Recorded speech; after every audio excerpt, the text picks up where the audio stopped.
This is the Stop Playing podcast with Sham and Shaka. I'm Sham. I'm Shaka. What's going on, Sham? Chilling. How you doing? I'm all right. How you doing? Good.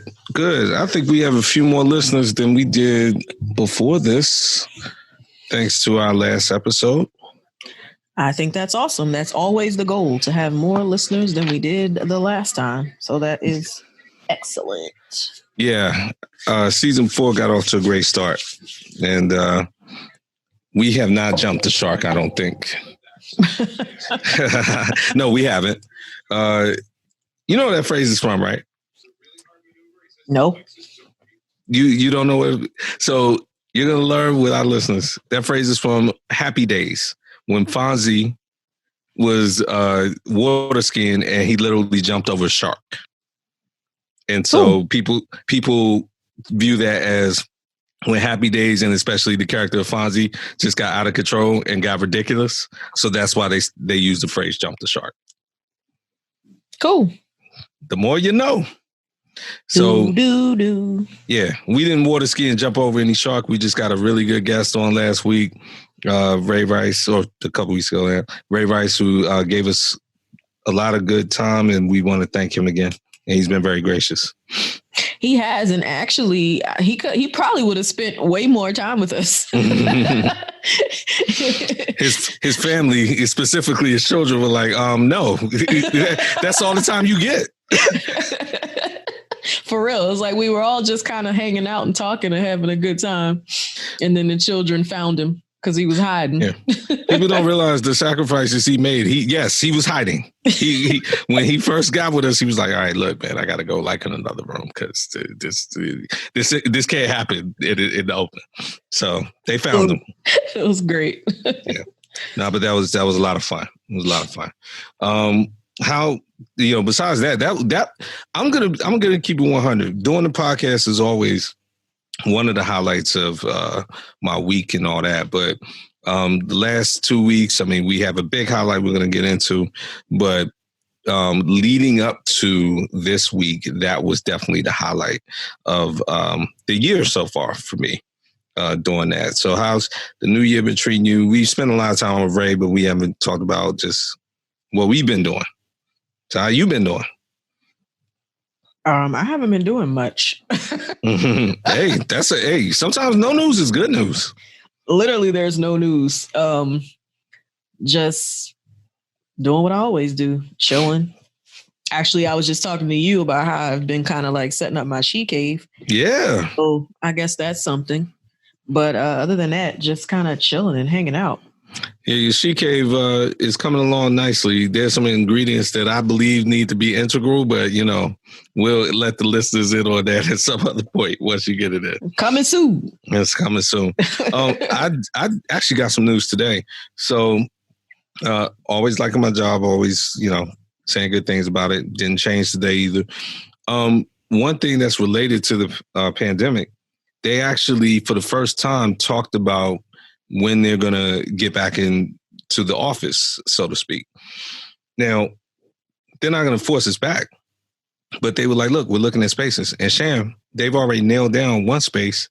They're going to come in DC, basically like 4 blocks away from where I live. They're going to be in DC before they're in Maryland. Yeah, yeah, we can't service in Maryland yet. That still is mind-boggling to me. But I think, honestly, anything that we can't do in the state is because of the state. That's all I'm gonna say. I believe you. So I don't know what's going on. We gotta call Hulk Hogan and get it right. It's some ridiculous regulation that's keeping y'all from something's going on. It's probably something so small too. Right. And it's one of those things we're probably like, y'all need to fix that. We probably could just get past that, but y'all just need to fix it. How about that? But I'm very excited because that means that even when we do go to the office, it'll be very, very close. So I'm happy about that.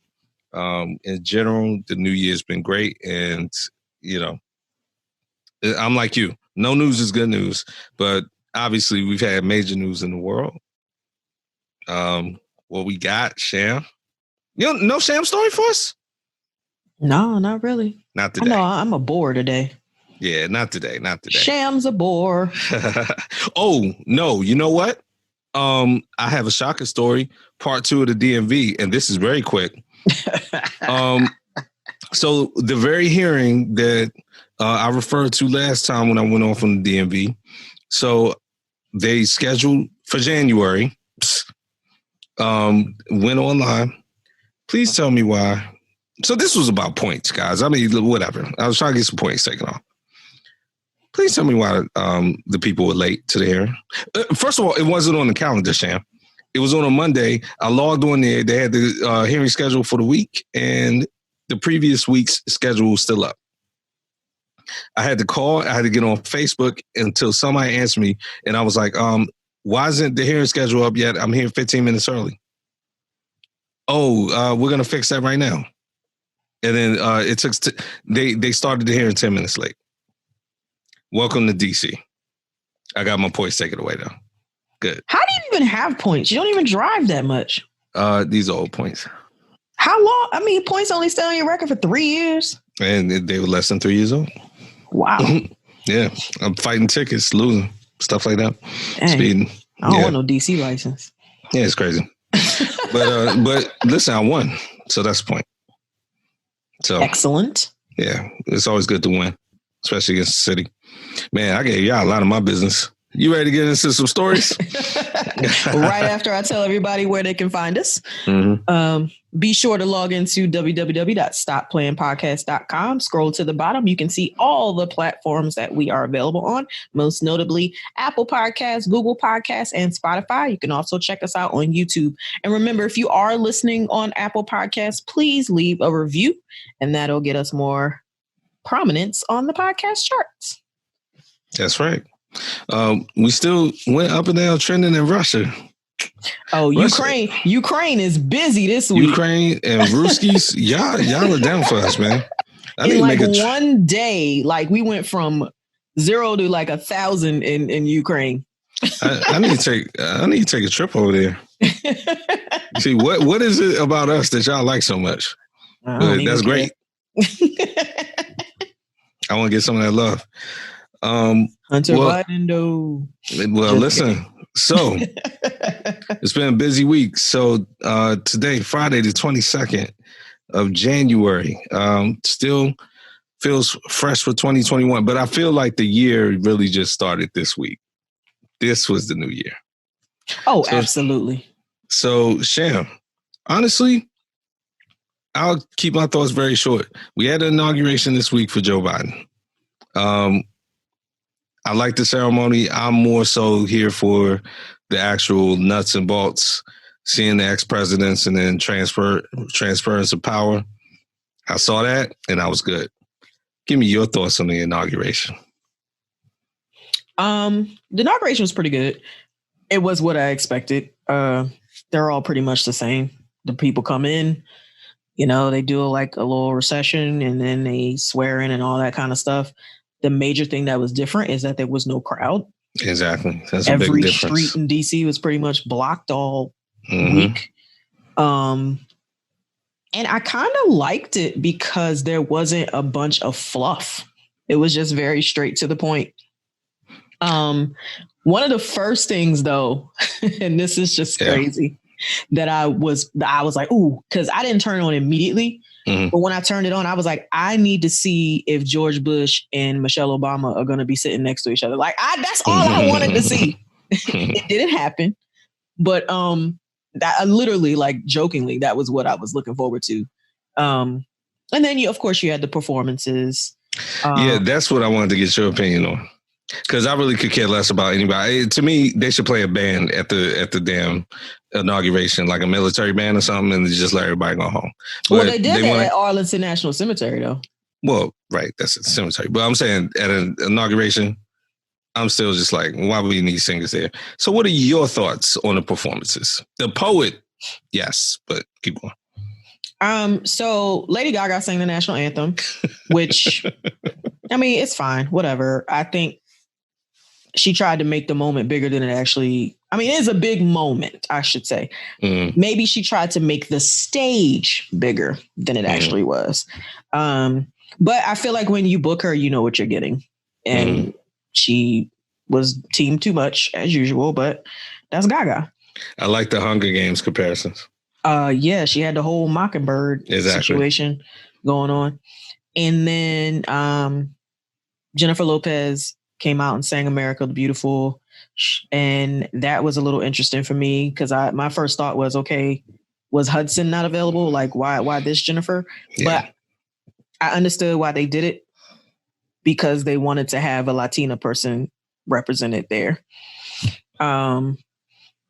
And also, like, I feel like she's become like this figure of like America all of a sudden. Like, you know what I mean? Like, well, yeah, somebody, and maybe you reposted this or something where I saw this meme where they like, for some reason, Jennifer Lopez is considered like a combination of various races out of nowhere. But really, I mean, I'm not gonna say she's not black. Well, I don't know her background. I know she's Hispanic. That's all I know about her. She's Puerto Rican, as far as I know. Yeah, but they're like, I guess because she does a lot of hip hop and all that stuff, or did, or whatever. So like now, black people, they consider her as being accepted by them and like part of their race. It's a very strange assumption that is made about her. I mean, I feel like, and this is kind of going off course, but I feel like Hispanics are kind of like, you know, like us. Like there's black Hispanics and I think there are white Hispanics. I think it's just whichever they identify with. There's so which one would she be? I mean, I think I would consider her a black Hispanic. I mean, she's brown. So I mean, I don't know. Mean just skin tone? Okay. Yeah, because I mean, it's hard when you're talking race because I mean, realistically, there's only 3, but when you start talking ethnicities and where they belong within those races, it gets a little muddy. So I would consider her brown, which would make her black. But, you know, but with her singing, like, I remember when Jennifer Lopez first came out, I used to be like, this chick cannot sing. She just talks. It's just like musical talking, like all the time. And like, I can appreciate that from that point to now, she's improved like dramatically. Yeah. Like you can tell she's definitely. Oh, she hits some of those notes very well.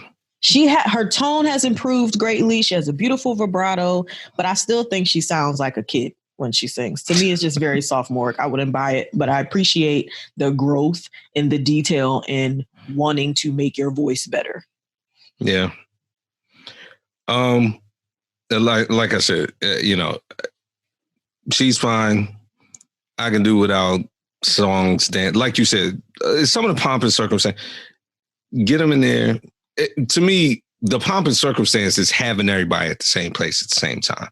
Mm-hmm. Once that happens and the ex-presidents come in and they're all kind of like socializing and all that, and it makes it seem like, okay, our system of government, we can get to our internal problems, but just as a show of how our system works, that's the show. It works. We can have these events where power is transferred and we'll get to whatever. But the point being, seeing Barack Obama, George Bush, and yes, and I mean, you talked about Michelle Obama.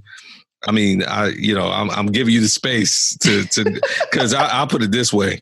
Even I was working during the inauguration. I had been up since 5 for other reasons, watching all kinds of things before.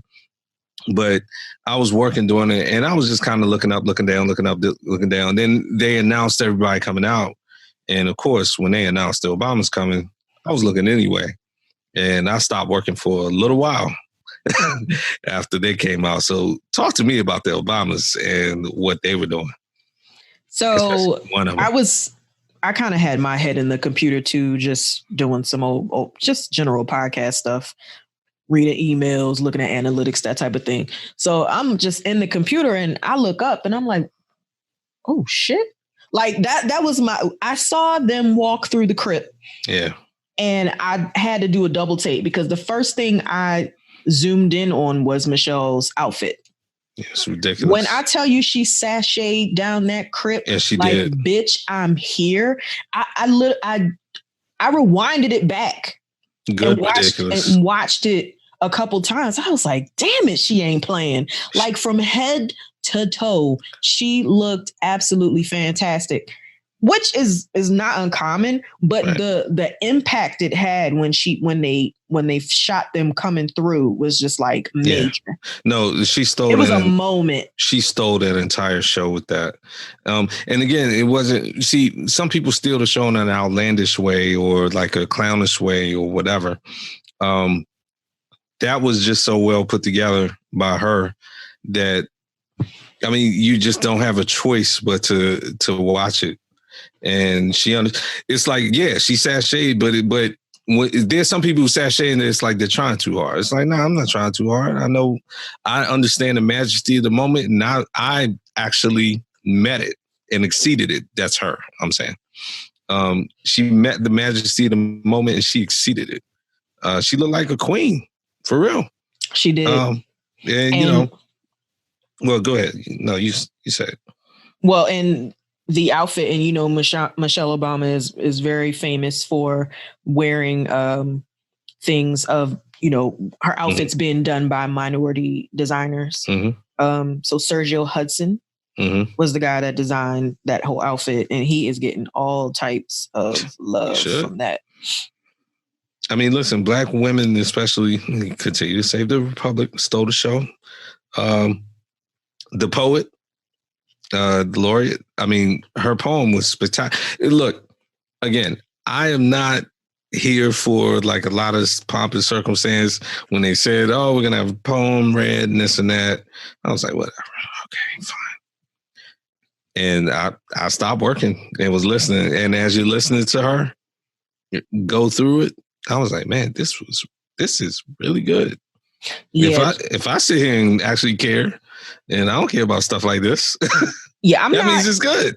I'm not really into poetry. I feel like a lot of people who do poetry think they're smarter than everybody else, and they kind of outsmart themselves sometimes. It's like higher, or it's like higher learning. What's high? What's higher?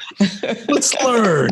What's learning? What's higher learning? I'm sorry. Like a lot of times, I just remember that they just a little too deep for their own good. But I mean, at first I was like, all right, I'm just not gonna pay attention, and then she just started like pounding like truth.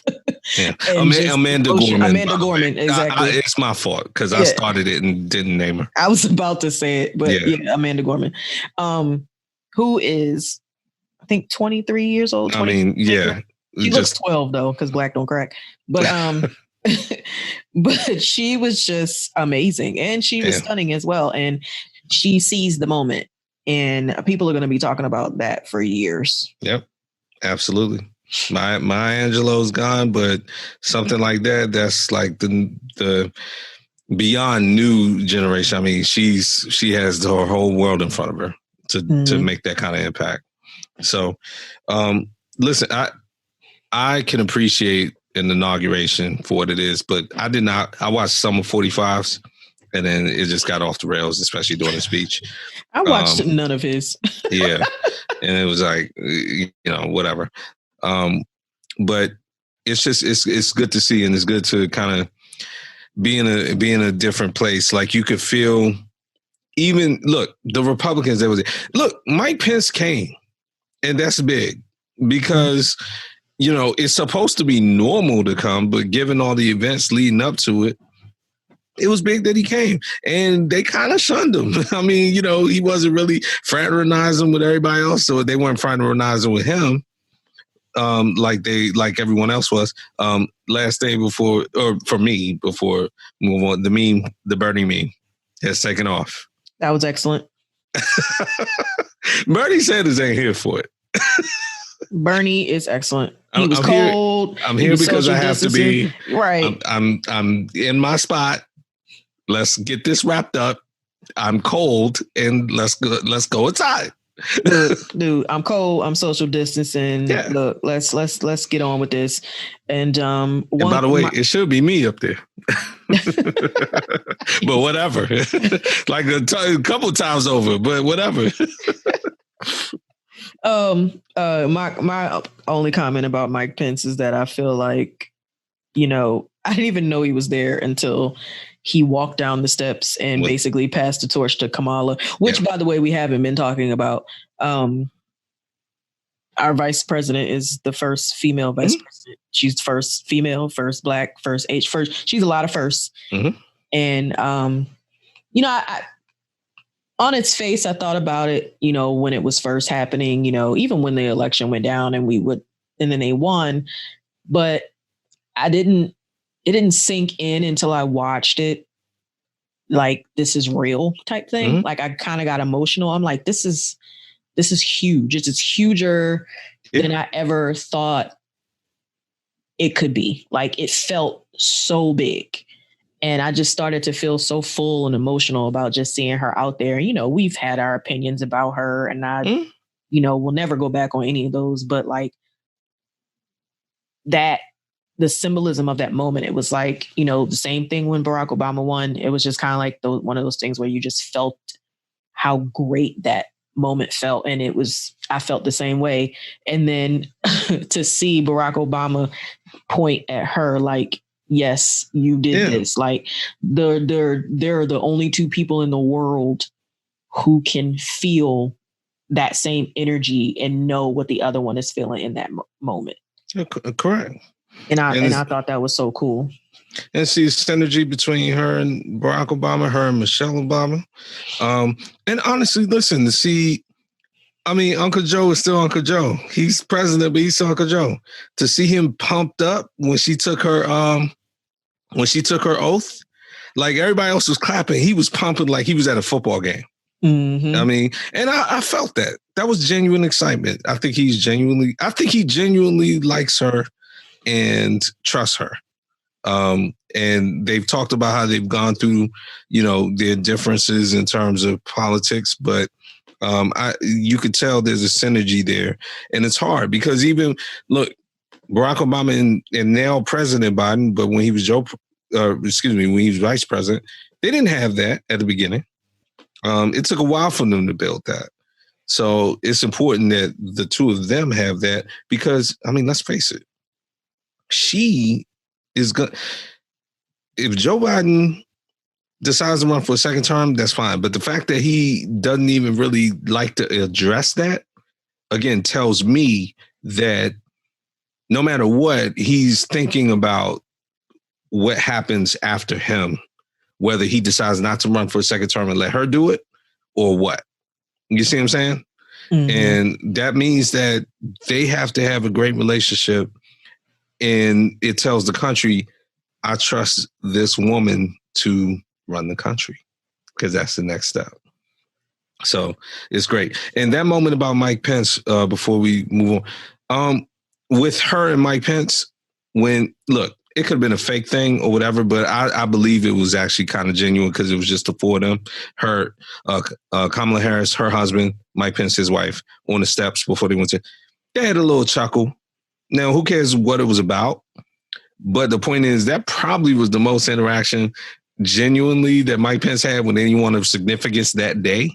And it did show like some human interaction. And again, it's another example of politics is politics, but we're all human beings. And I think he did say something nice to her on his way out. And she appreciated that. And they had a nice little chuckle, laugh. And then he could go on his way. And I'm glad they showed that.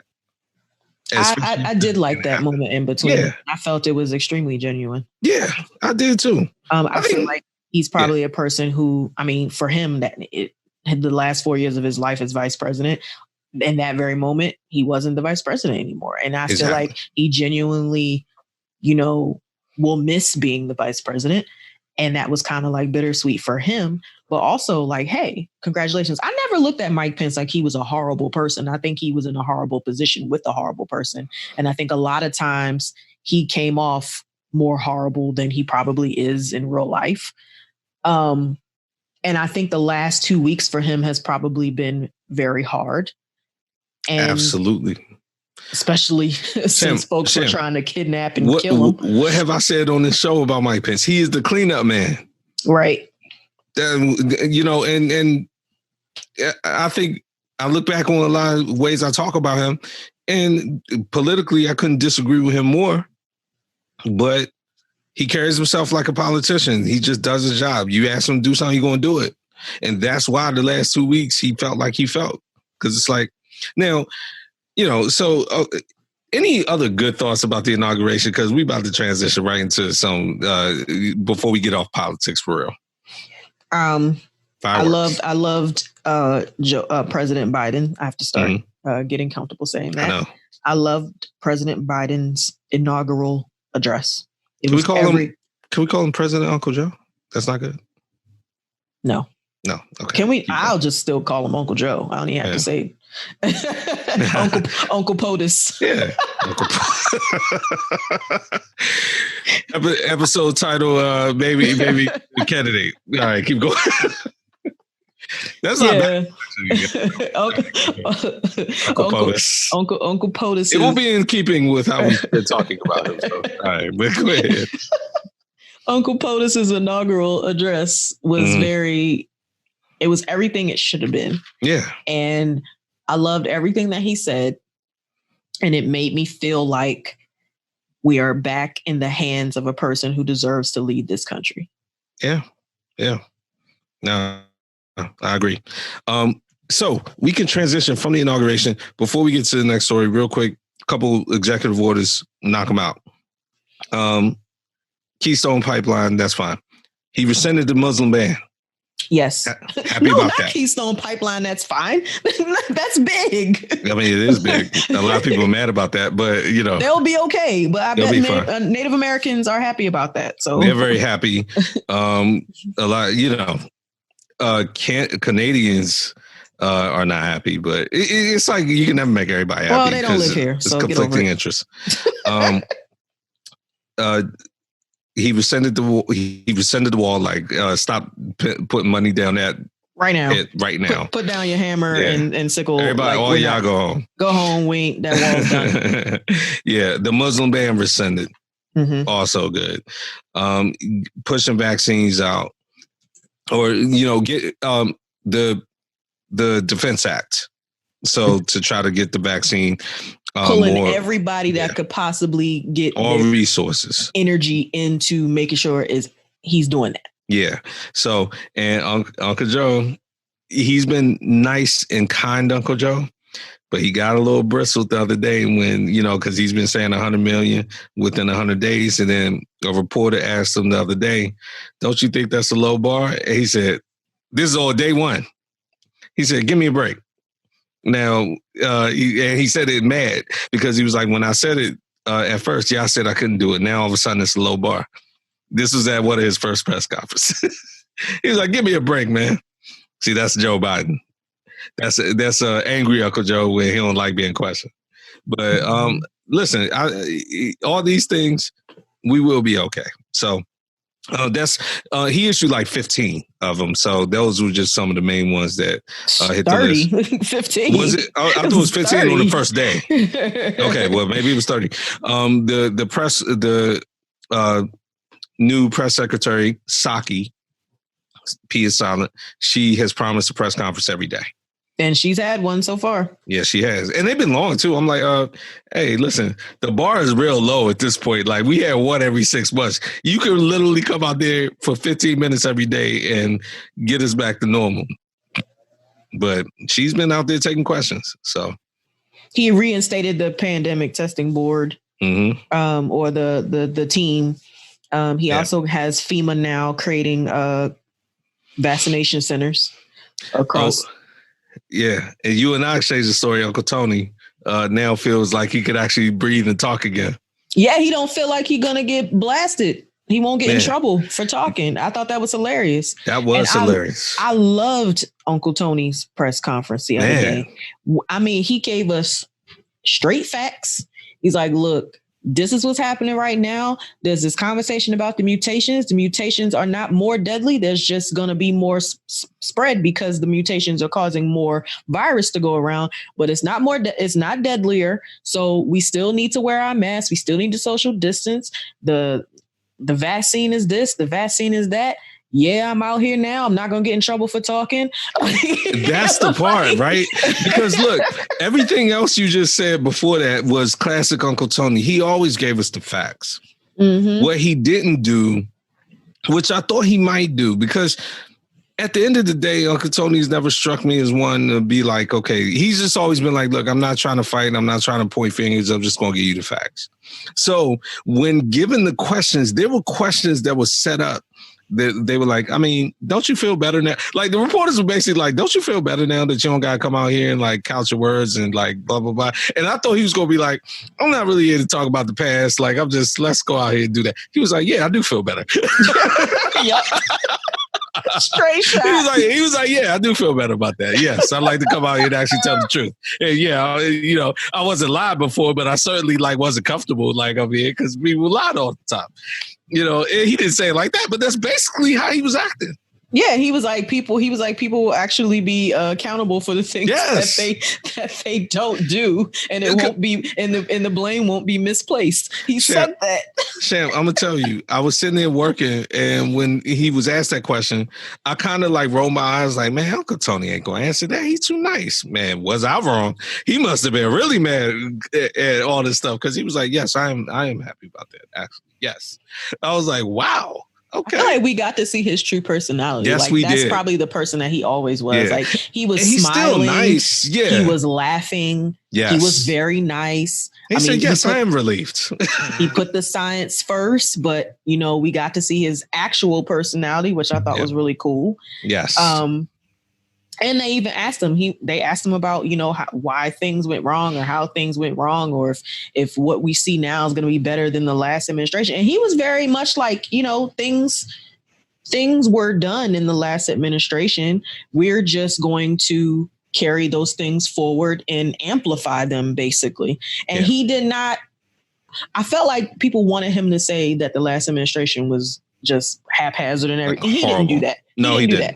He said there were things that were done. We're just going to amplify those even further. Yeah. And I thought that was a very mature response to that too. And plus, I mean, for better or for worse, he was part of that.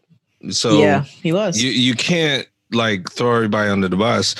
And clearly we knew the whole time, no, you're not driving these things, but you were part of it. You were working with it. So you can't disown it. Unlike some people try to do. All right, one of the reporters said that he was banished. Did you hear that guy? Yeah. I did. And look, we both and a lot of people enjoyed the inauguration and everything that's happened since. And I could talk about it all day. We could, but we got a lot to get through. So, a couple of general things. MyPillow. The only reason I even wanted to bring this up is because, Sham, I've never gotten a MyPillow, but it was a big thing. Mm-hmm. Like, that's a big thing. Yeah, he's been canceled in a few places, the MyPillow guy, because he supported our former president's conspiracy theories. And not only supported, but Sham, he was smuggling documents out the White House. Mm-hmm. Did you see the pictures of him? Mm-hmm. Yeah, no. He looks ridiculous.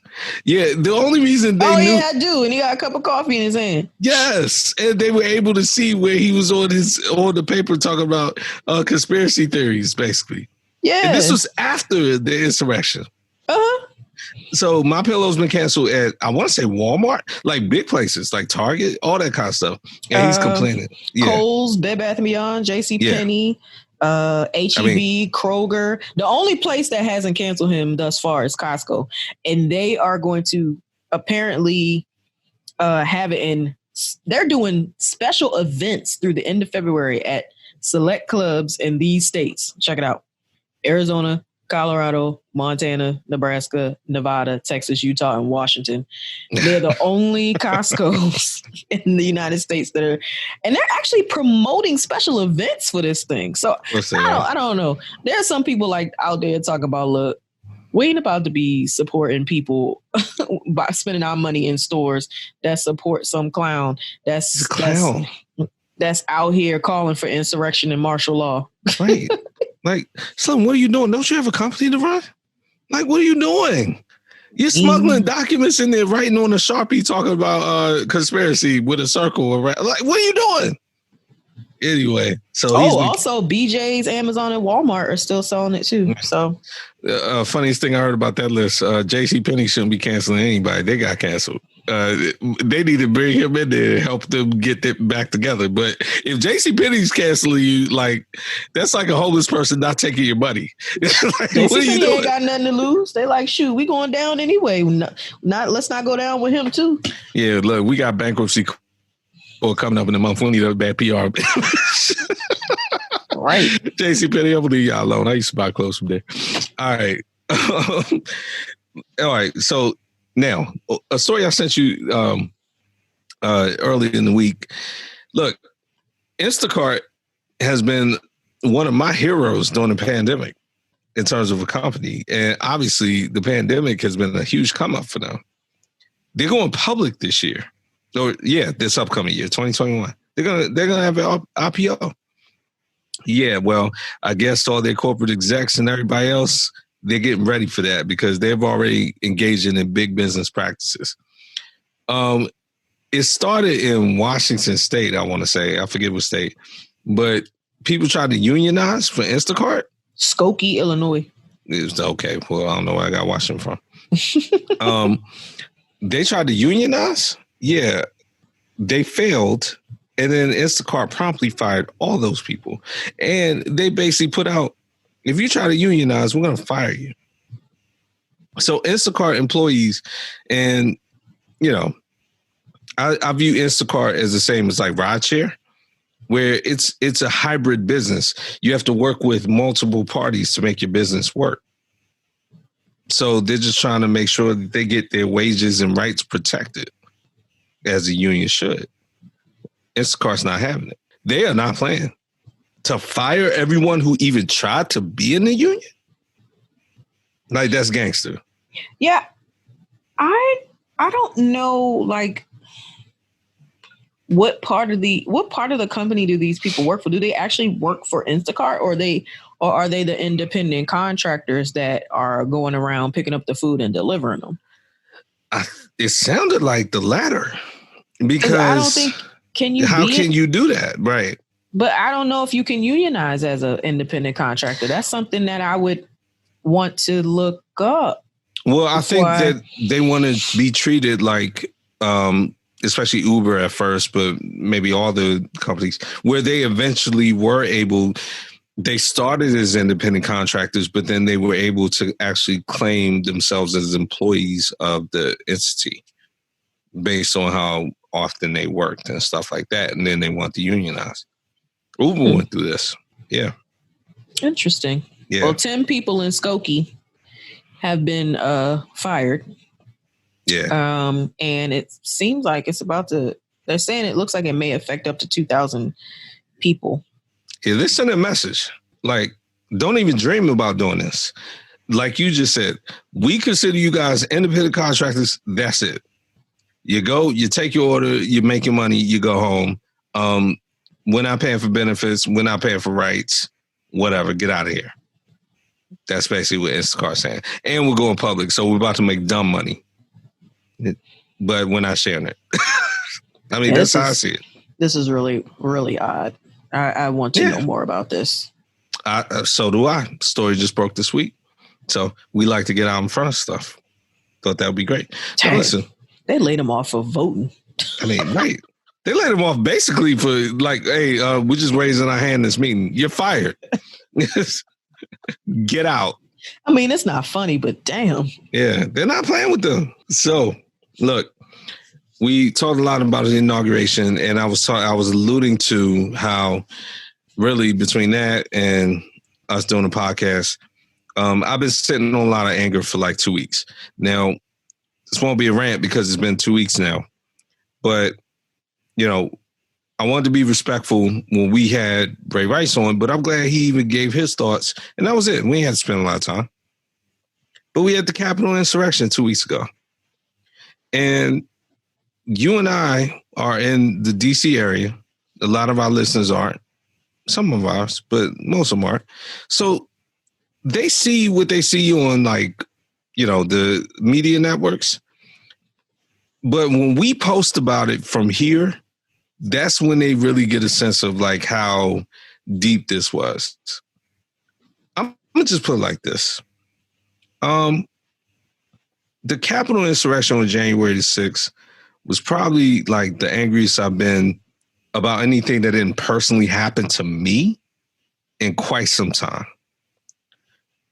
Here's my problem.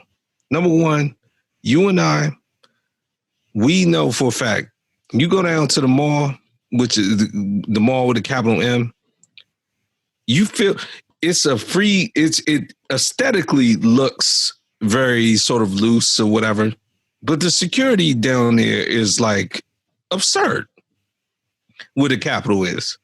You can't even approach the Capitol on a normal day without like security around. And that's one person, and that's somebody who lives here. I could show them my DC ID and they be like, all right, well, what you doing here, though? You know what I'm saying? If I were to take one foot on the bottom step, to see those people be able to attack the Capitol and the National Guard nowhere around when people knew they were coming. Number two, on this very podcast, 2 weeks before that, when the Proud Boys and all them people came here, I said they all need to be arrested right now, period. And they weren't. They let them go home and let them plan and come back. Sham, I don't care what it takes. I don't care if it takes 5 years. I don't care if it takes 10, 20, 50. I want every single person who's involved in this, who tweeted about it, who made a Facebook about it, who helped plan it, who helped buy tickets to come here, Amtrak, whatever, round it up, put in jail, throw away the key, period. Nothing for them. Nothing. And you know, there were some black people in that audience. They showed something today. I don't know if you saw CNN. They got a picture of a black guy like beating up a cop who's part of the riot. Bro, what are you doing there? Like, seriously? These are angry white people, angry about being white and not as rich as they want to be. What are you doing there? Like, what exactly are you doing there? So you need to go to jail too. Don't pass go. This federal charges, to my understanding, a lot of federal charges, you don't get no parole, throw away the key. Years. And for some of them, decades. And I'm not playing. That's my Capitol Insurrection smoke that I didn't even want to get into with Ray on the show. But I'm still seething over this. And every day they got 175 people arrested so far. I want like thousands of people arrested over this. Thousands. Everything we like about the inauguration, Sham, I mean, that is one of the best times to be in D.C., is it not? Yeah, it is. Yeah, they ruined it. D.C. looked like a damn military base, a fortress. You couldn't do anything. I mean, it's a pandemic, so that would have been another good reason not to go out. But point being, you couldn't even dream about like going anywhere. Yeah, nah. I want all of them locked up. And then, Sham, you shared it earlier. The white people, and they're just misery over not only the election, but like the white. First of all, them begging for clemency from Donald Trump, who I posted earlier. I know their hero better than they do. 45 is not pardoning y'all. He's in trouble behind this. He ain't pardoning y'all. He never cared about y'all. Even if he wasn't in trouble, he wouldn't be pardoning them. He don't care about them. Well, if he wasn't in trouble, if it didn't harm him, he would probably do it just to be like, whatever. I don't think so. He doesn't care about poor people. He doesn't care about poor people. But the point is, if he felt like he could make himself look magnanimous, he would do it. Well, that's why he pardoned Lil Wayne. Exactly. That's my point. That's how I know that. Right. Exactly. But he knows pardoning these people could hurt him because it hurts his case. But yeah, I meant to talk about the parts before we get off. Lil Wayne, Kwame Kilpatrick, who we talked about. Well, he needed to be. Yeah, that was a real good part. And Kodak Black. Those are the three hip hop. So, what are your thoughts on the Lil Wayne one? So, I guess that's why Wayne was like caping for quid pro quo. I mean, sure. I don't have it. Yes, yeah. Hey, if you were facing 10 years for a gun charge, would you do a photo op of 45 real quick? No. 10 years? Guys, I would explain it after the pardon. 10 years? In prison for a picture? Yeah, no, I'm good. I mean, look, I hate selling my soul, but 10 years for a picture? Yeah, I'm doing that. And then be like, I was just playing about that. I don't like him. Yeah. You see, that's what I haven't heard Lil Wayne say that yet. He's not going to. He's the same one that made those comments about Black Lives Matter. So right. So he actually believes that. Right. But yeah. Listen, I had to get my smoke out. Capitol Insurrection thoughts? I mean, you said enough. Then that's all political news we got for tape. Sham, moving on to entertainment. What are you watching? What do you like? Actually, I'm not watching anything right now. I just finished Cobra Kai 2 weeks ago. So that was kind of like the last thing that I'm lying. All American just started back up. So I'm on that. And Ray and I had mentioned that. I'm about to say the football show that y'all both knew that I didn't know. Yeah, that just started back up. So that's about it right now, except for my typical housewife shows. So I'm going to catch up to Cobra Kai. I talked to you about it before the show. At the end of season 1. So I'm going to catch up. You said it's been 3 seasons, right? Mm-hmm. Okay. This third season premiered on New Year's Day. I haven't started watching WandaVision yet. I've heard mixed reviews about that. But I kind of want to wait till there's more episodes because I think they released 2 the first night. So they released 2 the first night. There have been 4 total. I've watched all of them. Go ahead and wait on it. I still don't know what to make of it yet. Yeah. So. You know, we've shared our thoughts about Vision, about how he's probably one of the worst characters in Marvel history. Yeah. But I know that this series sits in between Infinity War and Captain America Civil War. So it's going to be interesting to kind of see what they were doing in between those two. But it's kind of weird because we know what happened. So to him anyway. Well, I will say this. I had forgotten that until you just said it. So they're already doing a good job of, I'll put it this way, that not looming over. I mean, clearly they do things to bring you back in, but it's a different show. So I'm invested enough in it, and it's good enough where I'm willing to see it through. So you know how you talked about shows before where you're like, man, I'm trying, and it's like whatever. It's interesting enough, and they've executed it well enough where I'm like, okay, I can see this through. I'm a little curious what we're doing. I don't know if I trust it, but let's go. So I can see why the reviews are mixed. So, yeah. I'm kind of lamenting, though, about the fact that some of the shows that I love are ending. So talk to me. What shows are ending? So Superstore, I just found out that this is going to be the last season of that. Superstore is the show of the group of employees that works at a Walmart type store called Cloud9 in the Midwest. Hilarious show. I love that show since the first day I saw it. And they announced that this was going to be the last season after I think there's like 14 episodes left or something like that. How many seasons? This is season 6.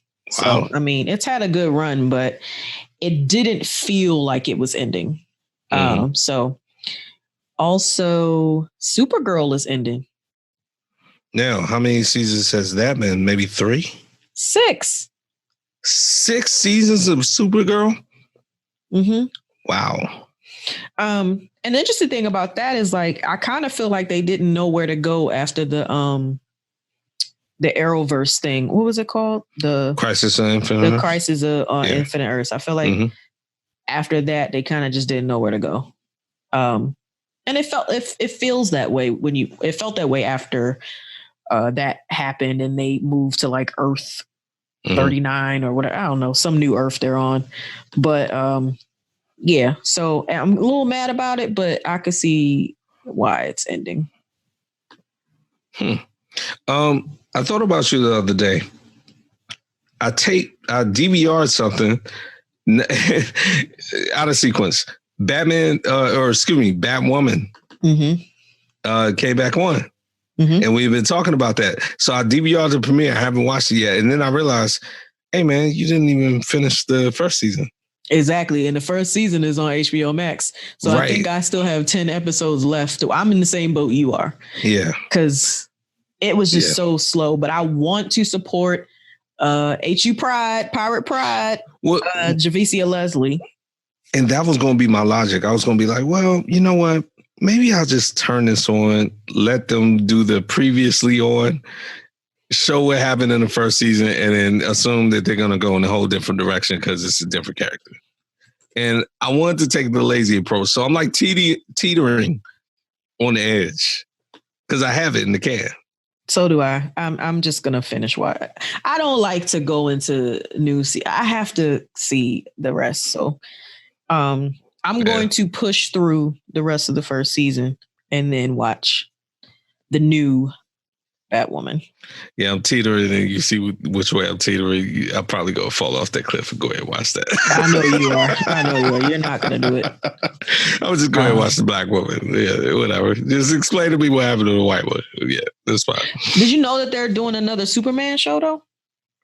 I mean, no, I didn't. Superman and Lois. God, how many? Fine. As long as it's good. You know what? Try as many of them as you want until it works. Well, so this Superman installment is post Superman Returns. So remember the Brandon Routh Superman? That's right. They had a child at the end, right? Right. So this installment of Superman on the CW, they are together and they have a child. Okay. So it's kind of picking up from that, I guess. Okay. That's going to be interesting. Yeah, I'm down Superman's kid grows up. All right. Well, hilarity ensues. I mean, can't wait. But yeah. So look, I have, first of all, I don't know if I told you, I watched The Good Place from beginning to end. You did? I did. With Ted Danson? Yes. And Kirsten Bell and the black guy who's basically like the second main character whose name I don't know. I'm actually proud of you. You watch network television. Yeah. One of our mutual friends, my friends got me into it. So we watched it. Fine. It was good though. It was good. I liked it. I liked it a lot. So that was something I'm watching. I'm watching Yellowstone, of course. That I mentioned. I say of course because I mentioned that before. Besides that, and Cobra Kai, those are kind of what I'm watching right now. But I am gonna watch that show on Netflix. I want to say it's called Ruben or something like that. The French show with the black guy as the actor. Oh, Lumen. Thank you. That's gonna be my next one lined up. So. Yeah, they went hard on the trailer on that. I was watching it one day. I've gotten good reviews on it, so I can't wait. Yeah, I'm probably going to jump on the Bridgerton train, even though, it wasn't something I was going to watch. I haven't watched it yet. I don't like when people hype up stuff, so I just wasn't interested in watching it because I saw it so much on my news feed. But then I was telling you earlier, my homegirl called me and was like, "All right, we got to watch this." So usually when we tell each other to watch something, we do it.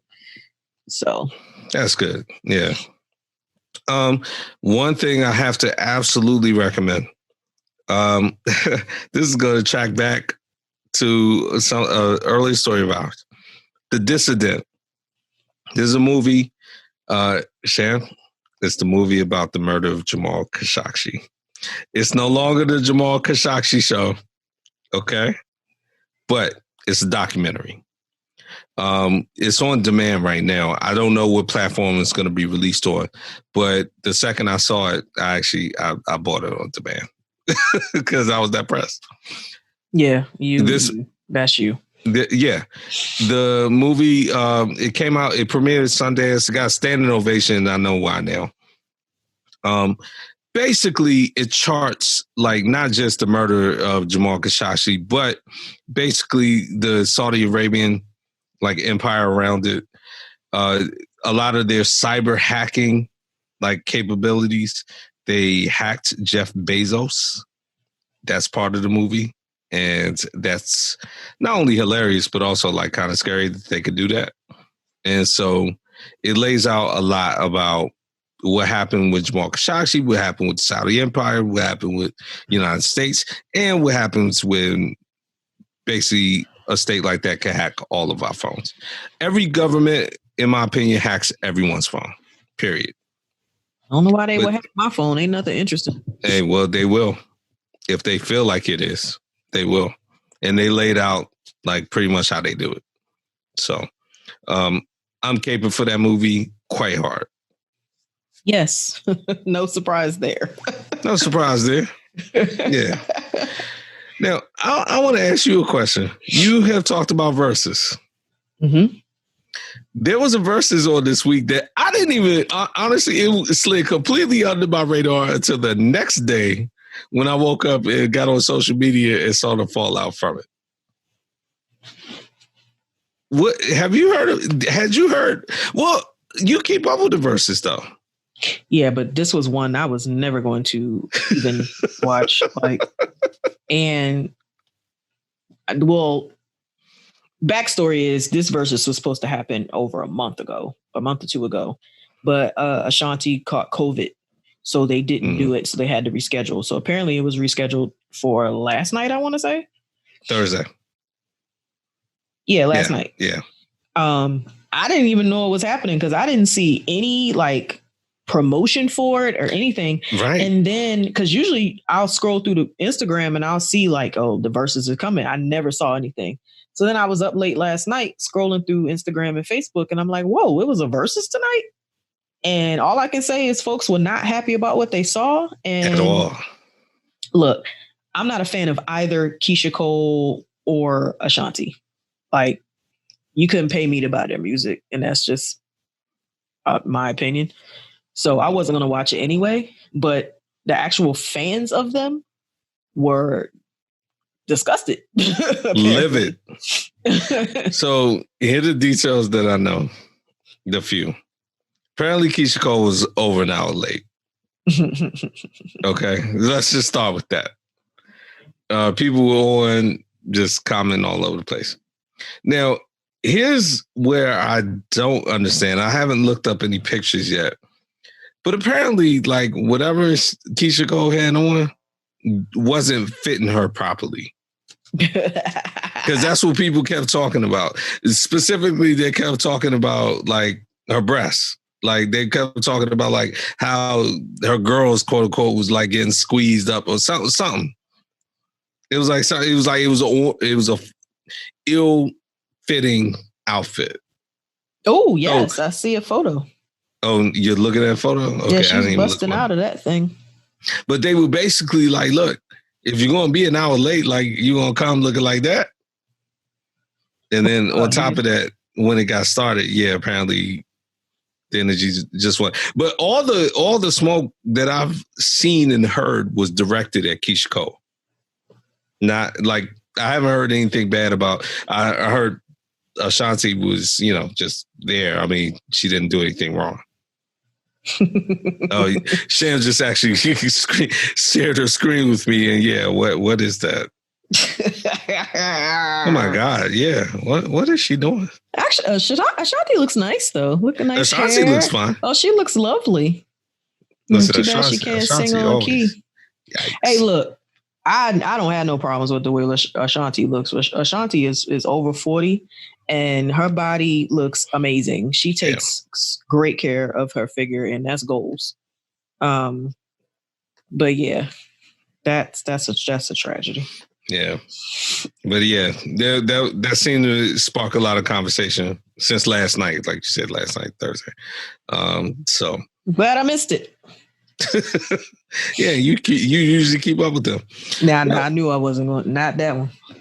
Now, one thing I don't keep up with, and I not purposely, I just didn't feel like asking you before, but I felt like it should at least be brought up now because we've talked about both of these people since the beginning of the podcast. Oh yeah, Kevin Hart was on our first episode, wasn't he? Tiffany Haddish too. It was about. Oh, it was Cat about Williams. her. Yes. Yeah, with Cat Williams.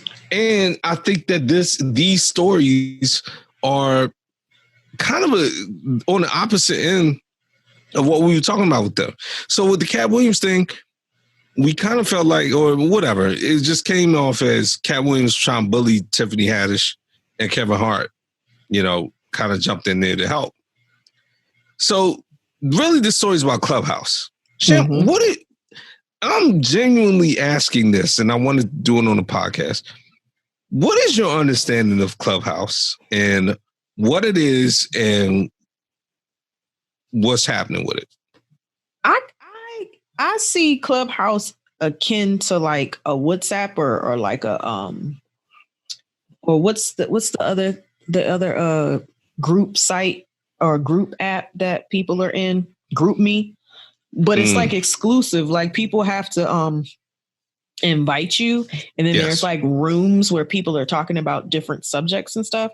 So it's a big, like, it's an app full of chat rooms that are exclusive to people who invite you. So you can have a chat room about how to plan parties, or a chat room about how to build a business, or whatever the situation is. But I think it's a British company that started it, and you have to be invited by other people, apparently. Right. So that's the nuts and bolts explanation of what it was set up for. And at first, it was a very, like, basically almost always positive thing. There were different fields. You have a top science person going there at their room. Then, this was a few weeks ago now about the Kevin Hart thing. They talk about celebrities, and they talk about, like, I don't know if it was a Me Too situation, but it was definitely like sort of a male-female dynamic situation. And wasn't it a Tiffany Haddish Isn't Funny group? Well, the Tiffany Haddish part, I don't know. I'm talking about the Kevin Hart one. Oh, okay. Yeah, the Kevin Hart one. But it leads to Tiffany Haddish. The Kevin Hart one was talking about, like, I don't know, celebrities and the male-female dynamic. Maybe not so much Me Too. But anyway, long story short, celebrities get to, they get invited, they come in there, and then obviously it ramps it up after that. And I think one of the dynamics is everyone is silenced except the person who's talking. So you can't, like, interrupt or whatever. So people are just listening or whatever, but you can comment. So it's like, Instagram or something.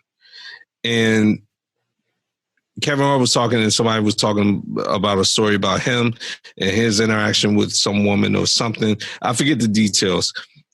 And then they get into, like, he gets wind of it, and he begins bullying this, like, random person. So it would be like if somebody came on Twitter and a star responded, but not really, because on Twitter you can't really feel it like this. And this is like it's an adding. And so they were like, yo, Kevin Hart bullied this person. And I remember back then hearing about it, but I was like, all right, well, it is what it is. I mean, like you always say, sometimes don't meet your hero because he ain't gonna like what you get. Then, yeah, Brian Westbrook. Yo, you just call that out, buddy. Yeah.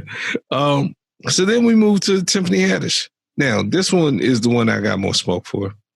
So this one, to your point, I don't remember how it started, but Tiffany Haddish has been involved in a lot. She had Uncle Tony on her little podcast at some point.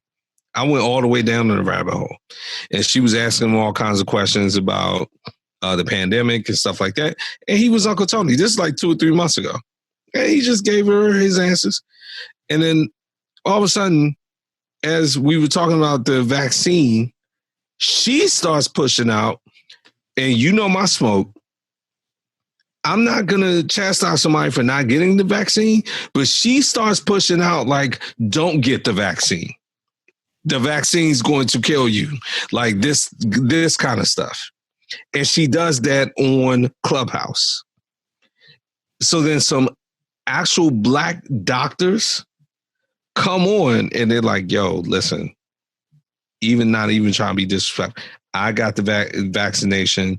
I am a doctor. I'm working with people, like frontline workers every day, or like I'm a frontline worker. I'm getting people vaccinated.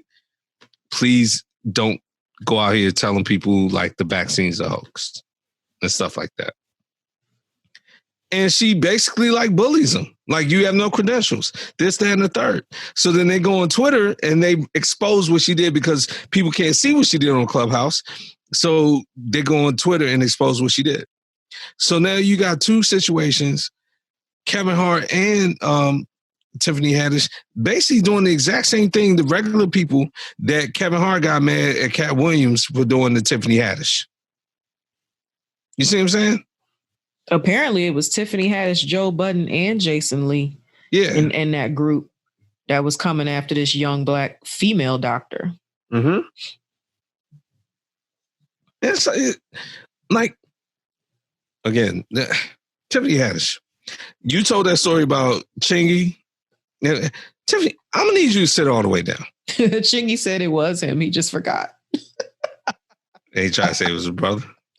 Well, he said that he always thought that he and her brother or she and his brother were an item or something like that. I don't know. She always kind of had a thing for his brother or whatever.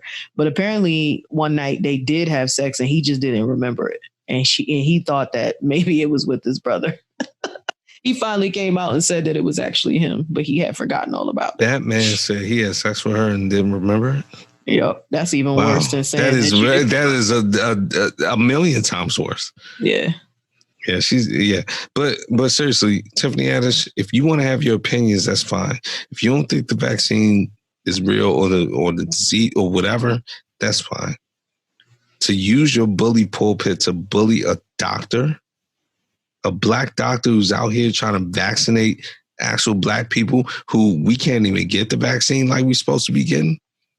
And a lot of us don't want to take it, and that's a whole nother story. I'm not going to do that.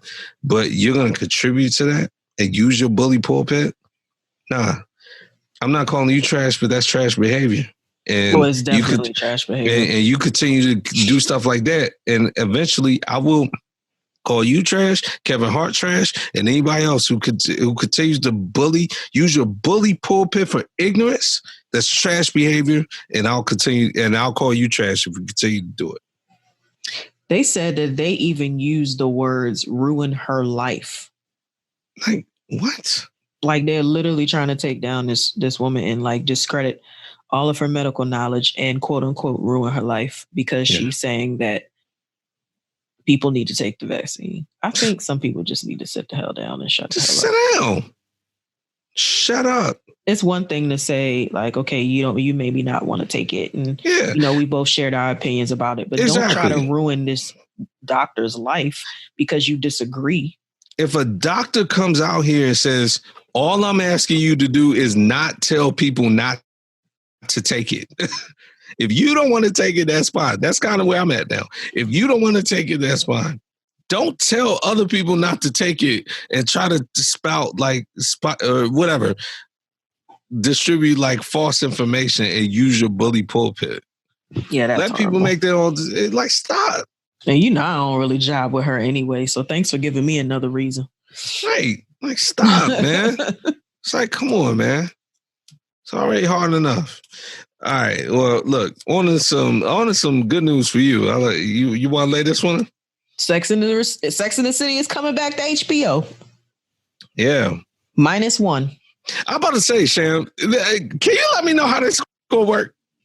I mean, it's just going to be Carrie, Charlotte, and Miranda. Can we get a theory on what the hell they say Samantha is? Maybe she passed away. Didn't she have cancer? That was going to be my initial thought, which is kind of an obvious one. Here's my problem with that. You can't bring her back. She don't want to be back, though. Look, Sham, how many times have we seen a situation that doesn't seem to be reconciled? It can be reconciled. Now, listen, the language that's been used between these parties leads us to believe that a reconciliation is highly unlikely. Yeah, apparently Kim Cattrall hates Sarah Jessica Parker. Have you seen the quotes between these people? She has blocked people from her social media for even asking her to come back to Sex and the City. And when they are asked about each other, like they don't hold back. More so Kim Cattrall about Sarah Jessica Parker. Oh, yeah, Sarah Jessica Parker tries to get corporate with it. And like, oh, it's unfortunate we can't. And she's like, oh, no, I hate her. She's a liar. You know, that kind of stuff, like from Kim Cattrall. But the point being, if she passes away, you can't bring her back, period. Sex and the City's not fantasy. So, you know, you got to try to leave the door open. I was thinking maybe they say, you know, either she got treatment or she's getting treatment or she's like, because one of her job, I forget, but they all had kind of like, you know, nice jobs or whatever. Couldn't she conceivably have a job where she's out of country or something? I mean, she was a publicist, so she could be anywhere. Exactly. I feel like you keep her alive. You know, but I mean, you got to address it, right? Like immediately. I mean, you have to. I mean, she swore she would never play that character again. So, and I believe her. Yeah, I mean, saying you never do it again, that's kind of crazy. But are you excited? I am. I'm excited to see where things are, where people are headed. I've always been a big fan of Miranda. So my understanding of the nuts and bolts is that it'll be at minimum one season. I want to say 8 episodes, something like that. And then I guess they'll see where it goes from there. Mm-hmm. Yeah. So, you know, leaving the door open. That's my biggest question. That's the only reason I even watched the first one, just to see what they say about Samantha. That's it. I wasn't really into the show. I only watched the last season and then the first movie. Not the second one. Oh, the second one was some racist trash. Oh, was it racist? Really? Yeah, it was. Yeah. I mean, they went to Saudi Arabia, right? It was totally politically incorrect and yikes, and absolutely racist shit in that movie. It was made in poor taste. Oh, that's too bad. Well, hopefully they'll do better with the show. Right. Well, the first Sex and the City movie was great, but it was good. Jennifer Hudson was in it. Mm-hmm. Second one was trash. All right. Well, look, this is overdue. I slipped up. This is my fault. Power. We're not going to spend our whole traditional segment on it, but I owed it to you and the listeners, and I apologize to Ray. I finally caught it. Sham, look, I, in general, like the direction that Power Book 2 or whatever, Ghost has gone in. They fell into some traps this last one. They crammed too much stuff in. That's my biggest problem. I feel like the writers, it's almost like they're not told how many episodes they have at the beginning, and then they keep the plot going, and then when they get to the finale, they're like, oh, wait, do we not have any more episodes? Oh, okay, well, I guess we just have to cram everything into this one. Which is absolutely ridiculous because they know before the season starts how many episodes. Exactly. That's my point. Right. That's how it feels. To me, it felt like they were going along pretty well, and then all of a sudden COVID hit, so they had to throw in everything. I don't think that, because I think not, but... yeah, that's you're being awfully generous to them. Yeah, nah, it was just bad writing on a lot of stuff. Tommy, I mean, I expected to see him because they're trying to set up the new show, but they just kind of lazily brought him in, and a lot of just stuff. I don't want to say the words don't make sense a lot, and some of the stuff that was in the finale just didn't make sense to me. And you know, it's kind of a blur because I watched it last week. You watched it even before that, but at this point, let's get on to Tommy, because whatever's happening at this point with, I'll tell you one thing. The whole scene at the cemetery, it's like you got 3 different situations rolling up that wouldn't make sense. So now Tasha's in witness protection. Really? Okay. Like that kind of thing. I think that was just a way to get her off the show without killing her. Sure. But I understand why they did it. Tommy should have just killed her. You should have just killed her. I'd have been happier with that. Just go ahead and kill her. Yeah. And you know, my biggest qualm with the episode was that, and I said this to you, that his character wasn't written well. Tommy is a polarizing character. He's been one of the best characters of the series, and you bring him back and you write this shitty ass script for him. Correct. Yeah. It was stupid. Like Tommy would just stand there and let Monet hold a gun at him and not do anything. Like all of that was just weird to me. Yeah. It's like you think you're doing fan service. Like, oh man, Monet just met Tommy. Yeah, right. She was like, I don't know you. Right. I mean, Mary J did everything I wanted. Yeah. Well, I also said this to you. She was probably the best character in the entire episode. Mm-hmm. She started out with a bang. She came and handled business. Somebody came after her life. She made sure she took care of them very quickly from the first scene. Yeah, I mean, how do you not first card? But whatever. Sure. But yes, I agree with you. Yes, definitely. But I think one thing we both can agree on is that we are glad that Jabari is gone, one of the teachers. But the plagiarism story never got any attention. So I agree with you. So that irritates me. Why even introduce it? Yeah. Now that leads me to believe the publicist, his boy, is going to come back and try to like get the book finished or something, which is crazy. Also, the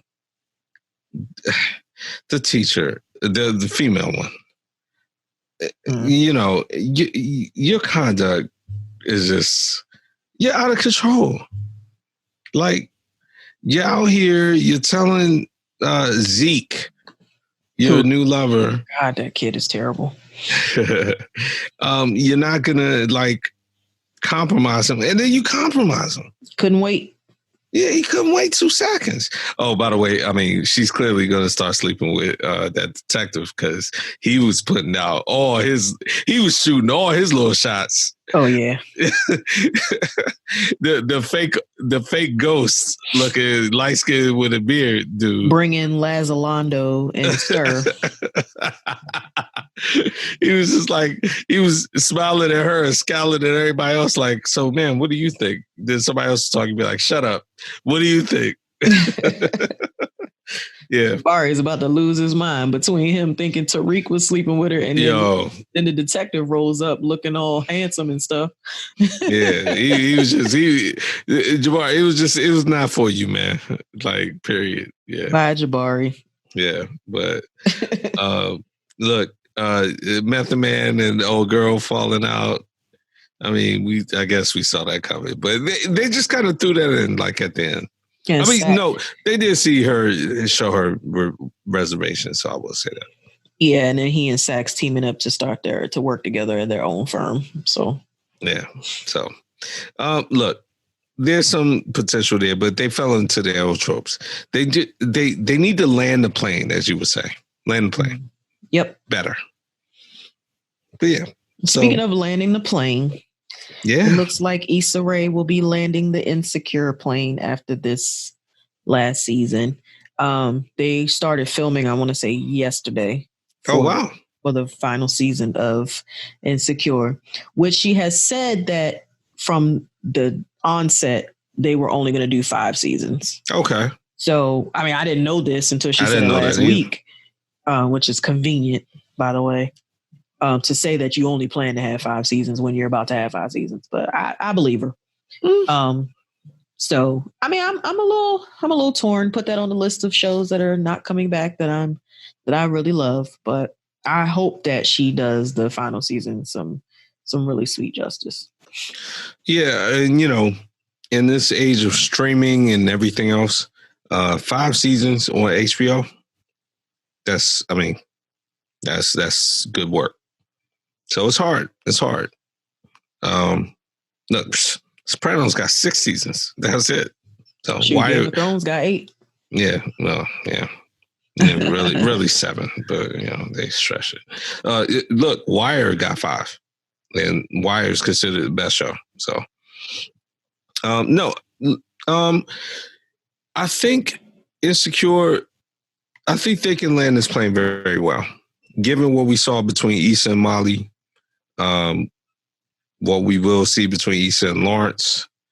I think they can, if she does this right, which given how she rolled last season and in general how she directs the show, I think she'll have a sense of purpose and land this plane correctly.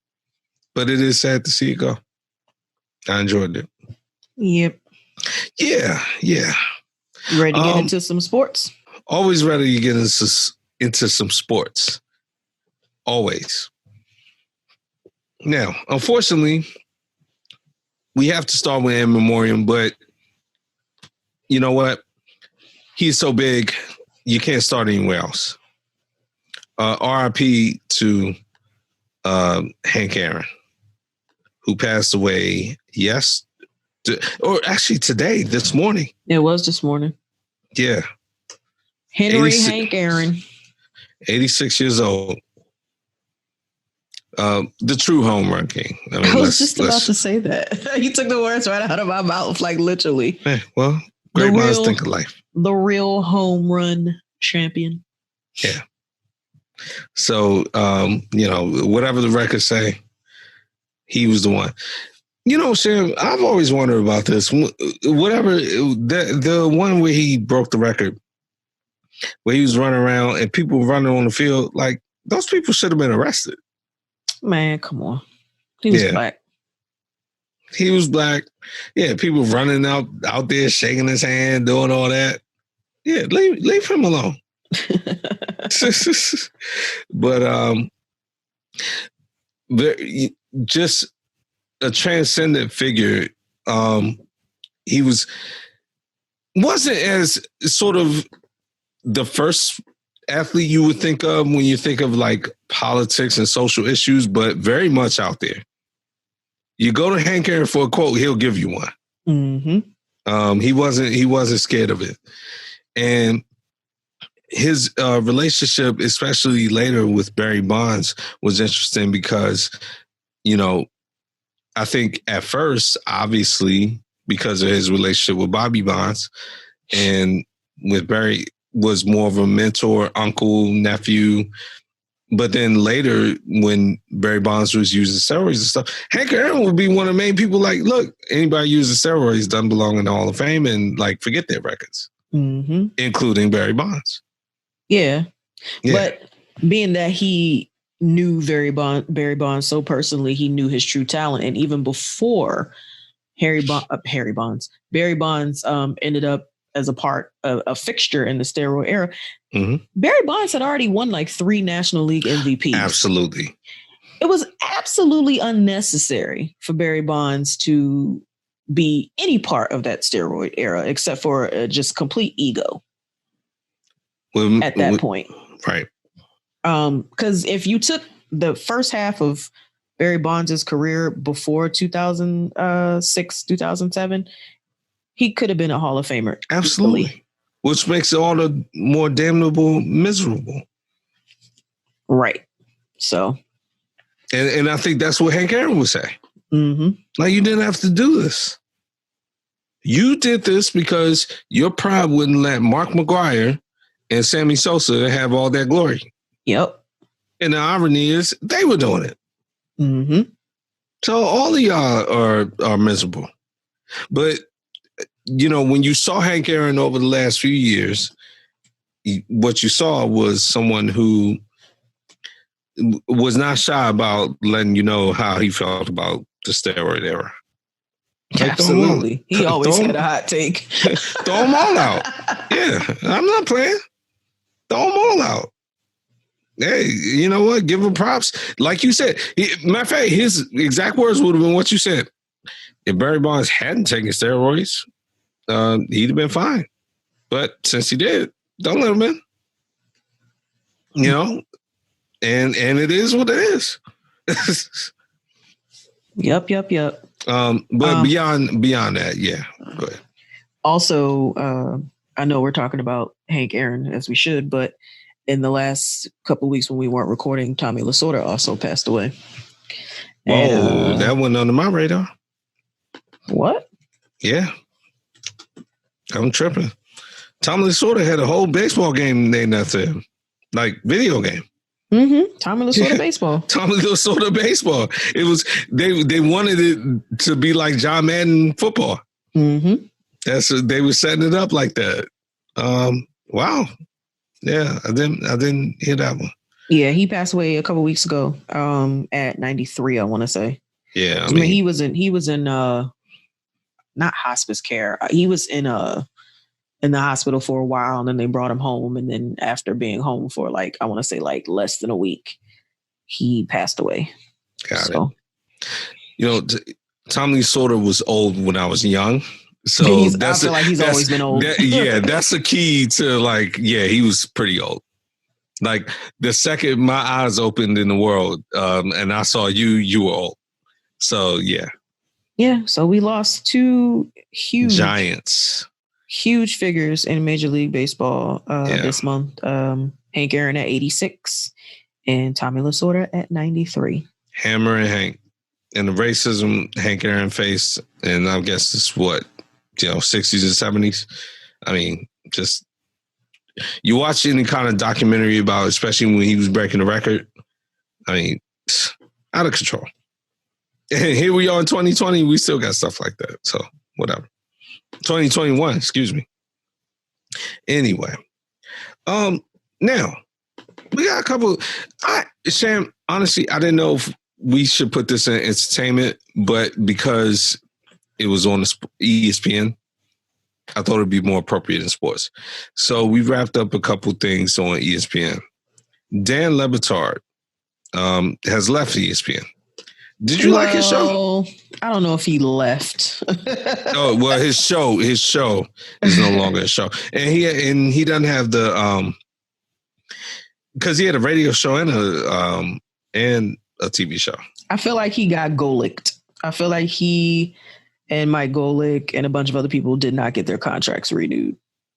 Oh, okay. When you say left, you mean it wasn't by his choosing. Exactly. And his show is still on ESPN, and they've been having different hosts every day, the Dan Le Batard show. Which is ridiculous. So they call it's highly questionable, but they still have it on every day, and there's just different hosts. Yeah, so it's highly questionable with Dan Le Batard. Now it's not with them. Right. But radio-wise, it was called the Dan Le Batard show. Yes. So that's got to Which he still has. It's just a podcast now. Right. Pretty much. I mean, anybody could do a podcast, right? But boy, can they. Yeah, boy, can they. But he is trying to actually, on that same vein, coalesce a lot of the, for lack of a better word, I would call it, and some are still current, but disenfranchised like figures on ESPN. So him, of course, Bomani Jones and Jamel Hill, he's trying to target at least those two to bring on to his new endeavor, whatever that is. So the new endeavor is him with former ESPN president John Skipper. John Skipper, they're trying to launch a sports content company, and they're trying to sell it to like Sirius, Spotify, iHeart, all that kind of stuff. And that's the endeavor that they're trying to pull these other people into. Now, sports content in what way? Like media? I don't know. It just says sports content. Sounds like Step Brothers when they want to do, worldwide. Nah, I shouldn't clown like that. I like these three people so far. So I like Dan Le Batard, especially towards the end of his tenure, which, as you said, he didn't leave. Probably was pushed out because he was getting a little flamboyant on there about what he felt like ESPN was doing. And he came on there and he said some really condemning things about Donald Trump. that they did not care for either. Yeah, because they want to stick to sports, which is the same reason essentially try to force Jemele Hill out. Which is hilarious because I was telling you, I was listening to that interview with her on the Breakfast Club with her and Carrie Champion, and how they pretty much forced her out because of her political views. And then like, here we are now, and they're all about the political stuff. They even had Angela Rye on ESPN. So Angela Rye, I love it. I love Angela Rye. I love her. Right. But she just seemed like you and I have said this. You have said this about someone we both know, where even if you agree with them, they find a way to argue with you. Angela Rye is another person like that. Where it's like, I agree with you. Well, nah, but hold on. You heard me say I agree with you, right? Like, I think she just wants her point to be fully made. Angela Rye is the black female version of that person that we both know. Yeah. Sham knows who I'm talking about. And honestly, if that person's listening, which I think he does sometimes, he knows who we're talking about. But yeah, so they're shaking up a little bit there.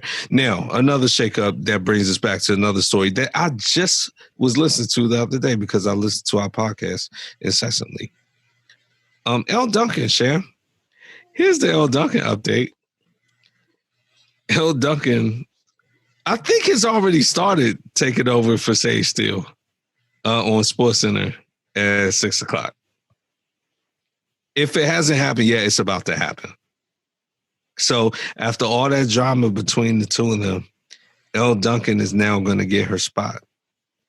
And when I read the article that kind of laid this out, and this was actually right after the New Year, it talked about what we talked about, which is when they had that special and L. Duncan tried to get Sage Steele kicked off, succeeded in getting her kicked off the special. Mm-hmm. Yeah. So now she's for real gotten her kicked off. Like she's replacing her on SportsCenter. Now, Sage Steele is going to still stay on the network, but I think she's going to move up to like 12 o'clock or something like that. Yeah. She's getting the 12 o'clock. She's going back to 12 o'clock and she's getting another show. Okay. So, salve in the womb. But now, I mean, by all circles, this was considered a demotion for Sage Steele, and she's getting replaced by L. Duncan. Now, a lot of people were like, oh, well, this is good. But it's like, you guys see you got to get all the way to the roots of this. L. Duncan, at this point, I fully accept that she did get Sage Steele kicked off that project. I feel like she's an opportunist and has no problem with being one. Yeah. So, I mean, regardless of how, anybody feels about Sage Steele or any of all that controversy and stuff, like, it's just bad to see Black women do this kind of stuff to each other. Yeah. It's just not cool. And it's like, I'm listening to Jemele Hill and Carrie Champion talk about how much they did for each other to have each other's backs while they were on ESPN. And then you got these two just can't even get it together. Not even a little bit. So, yeah.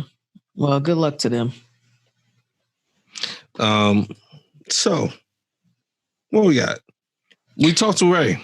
We had predictions. Just quick mention. Bama. Yeah. Remember how I said I thought the game would be close? Not. Negative. Yeah.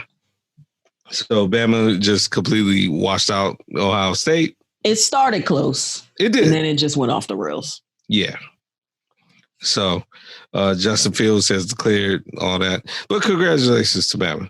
So look, Nick Saban, he's the GOAT of coaches, I guess, in college football, and that's fine. Not even I guess he is. That's fine. But yeah, at this point. Yeah, it's undisputed. But that being said, this was still COVID season, so Ohio State will be back. They'll be fine. I think his OC went to...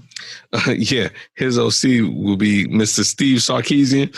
Listen, Steve Sarkisian has had a charmed life. He was the coach of USC for a while. He was the one. Now, alcoholism in and of itself is not fun and games. He showed up lit to an alumni dinner, got fired for that, then sued the school for firing him for his alcoholism. Try to claim basically alcoholism is a disability. And so they were in violation of the Americans with Disabilities Act. That's Steve Sarkisian. And Steve Sarkisian is now the coach of the Texas Longhorns. Exactly. And his replacement is none other than your favorite person in the world, Bill O'Brien. Are you serious? I didn't know that's where Bill O'Brien landed.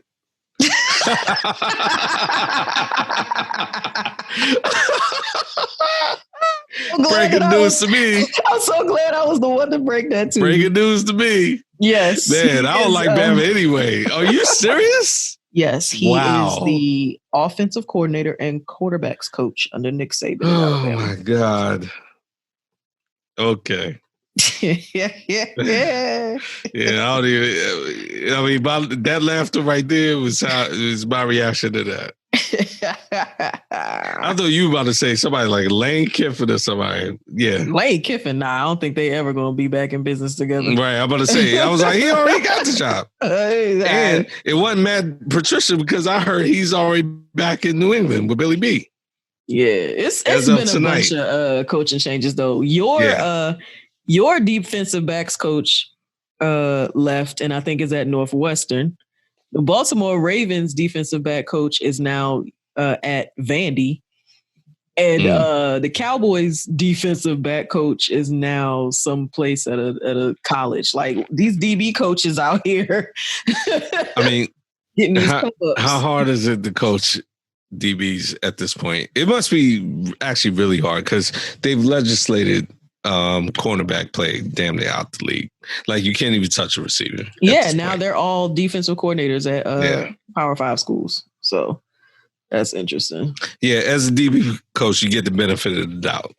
If you're not like the worst secondary in the league, like you're thought to be good. So it is what it is. Look, college ball. Any. I'm talking about basketball now. Mm-hmm. Any substantive updates?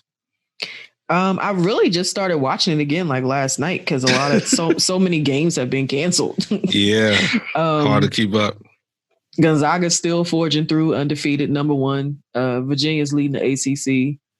Kansas still out here balling. Kentucky still sucking. North Carolina and Duke are outside of the rankings for the first time in like 5 years. Yeah, that's all I got. Which is crazy. That's actually probably, I mean, that's a substantive update though, that both of them are not in the rankings. Mm-hmm. Yeah. And I watched Duke play Pittsburgh, which is always interesting because Jeff Capel is the head coach there. Yeah. And, I love to watch the Duke Disciples, but they smashed the Blue Devils. And it's interesting to watch. Like these kids are not like a typical Duke team to me. They look like a bunch of street ballers, to be honest. Like they have no direction. And it's not an enjoyable thing to watch. How's Coach K acting? I mean, he acting like, yeah, I'll be glad when the season is over. Yeah, he probably just like, look, I ain't been able to treat this season like an actual season, so don't judge me on it. And he was out on like a medical break or something like that too. So I think last night was more like his first game back or whatever. Oh, okay. So yeah, it's throwaway season. Yeah, he's like, man. Basically, that's what all this boils down to. Let's just get this over. Let's get this over with. Look, you know what? He should have just. I'm not playing the season. I don't feel comfortable with COVID. Period. Like not on a personal level for the kids. That would have been a powerful voice. Yeah, but you know what though? He's also very much a player's coach. So the only reason I think he wouldn't do that is because he knows how much this means to his players to play. Okay. But University of Virginia women's, they said, "Nah, we good." Yeah, we got canceled. Whole season canceled. Yes. They done. Like, y'all go to class, and that's it. Yeah. Look, before we wrap up some sports, we got a couple the big boys. Look, it's been an interesting couple of weeks. It's actually calmed down in the NBA. But this has to be talked about. Sham, I'm gonna just go ahead and say it like this. I'm at an all-time low in my enjoyment and or like respect for NBA players. Yeah, I'm done. Like, I don't know if there's a current NBA player who I could say that's my favorite player. It's still Russ for me. It has to be Russ for me, even though the Wizards haven't played in like a weekend. Even when we do play, we're not winning games. But I'm not attributing that to Russ. Scott Brooks needs to be fired. So yeah, I'm gonna go ahead and go with Russ too. But man, just Sham, I feel completely vindicated by how hard I've been on them about their attitudes, about like the bubble and everything. This is insane how they're acting. So, okay, it's calmed down now, but basically, let's talk about the Brooklyn Nets real quick. So, over the last 2 weeks, James Harden completely lost his mind, went party and did all that. Yeah, it was his friend's event. He didn't go to a strip club. That's fine, whatever. He went and partied without a mask. That's fine. No, it's not fine. No, I'm saying that's fine as in that's reality. Like I say on the show all the time. That's fine. Like, that's your excuse. Kyrie Irving, just like whatever, man. Like, Kyrie Irving strikes me as the type, he does stupid stuff, but because he's a smart person, like in general, when you talk to him about other stuff, he wants you to believe that the dumb stuff he's doing is just a level above your intelligence, and that's why he does it. Like, and he'll smirk at you and you'll be like, yo, why did you just walk into that wall? The question is, why was that wall there? Like, no, the question is, why don't you get on my face? Yeah. Like, this is how he is. Period. He really is like that. And it's one to say, like, the Brooklyn Nets are just gathering all the people that are wrong with the NBA, even though they're like the best people in the NBA, which is wrong with the NBA. Yeah. Little by little, I just become more and more unenamored with the NBA. It probably started in the late 90s, but it's like so strong right now. Like, the whole just rewarding folks for bad behavior thing. Yes. Like the pinnacle of that for me was giving James Harden exactly what he wanted by trading him to the Nets. Like, that to me was like, okay, you whine like a big baby, so we're going to give you exactly what you want. Totally depleted the Nets roster. Mm-hmm. Picks gone for years. And I'm like, oh, okay, just put him where he wants to go. Like, and I don't know who to blame for this. Like, do you blame the GM? Do you blame Adam Silver? Like, I just don't like this. And the NBA has always been a players' league, and that's okay. I mean, it's one of the things that, even Ray had said that he liked about the NBA, mm-hmm.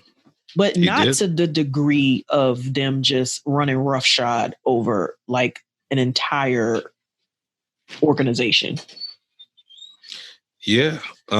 Like in an entire league. Yeah. I do blame the Nets a little bit. Like, what the hell were they thinking in this trade?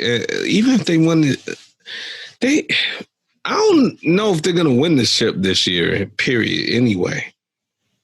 Like, the Lakers is still fine. Yo, the owner even came out and was like, well, if you can get a player like James Harden, it's worth giving away everything you have. Like, no, it's not. What? No, it isn't.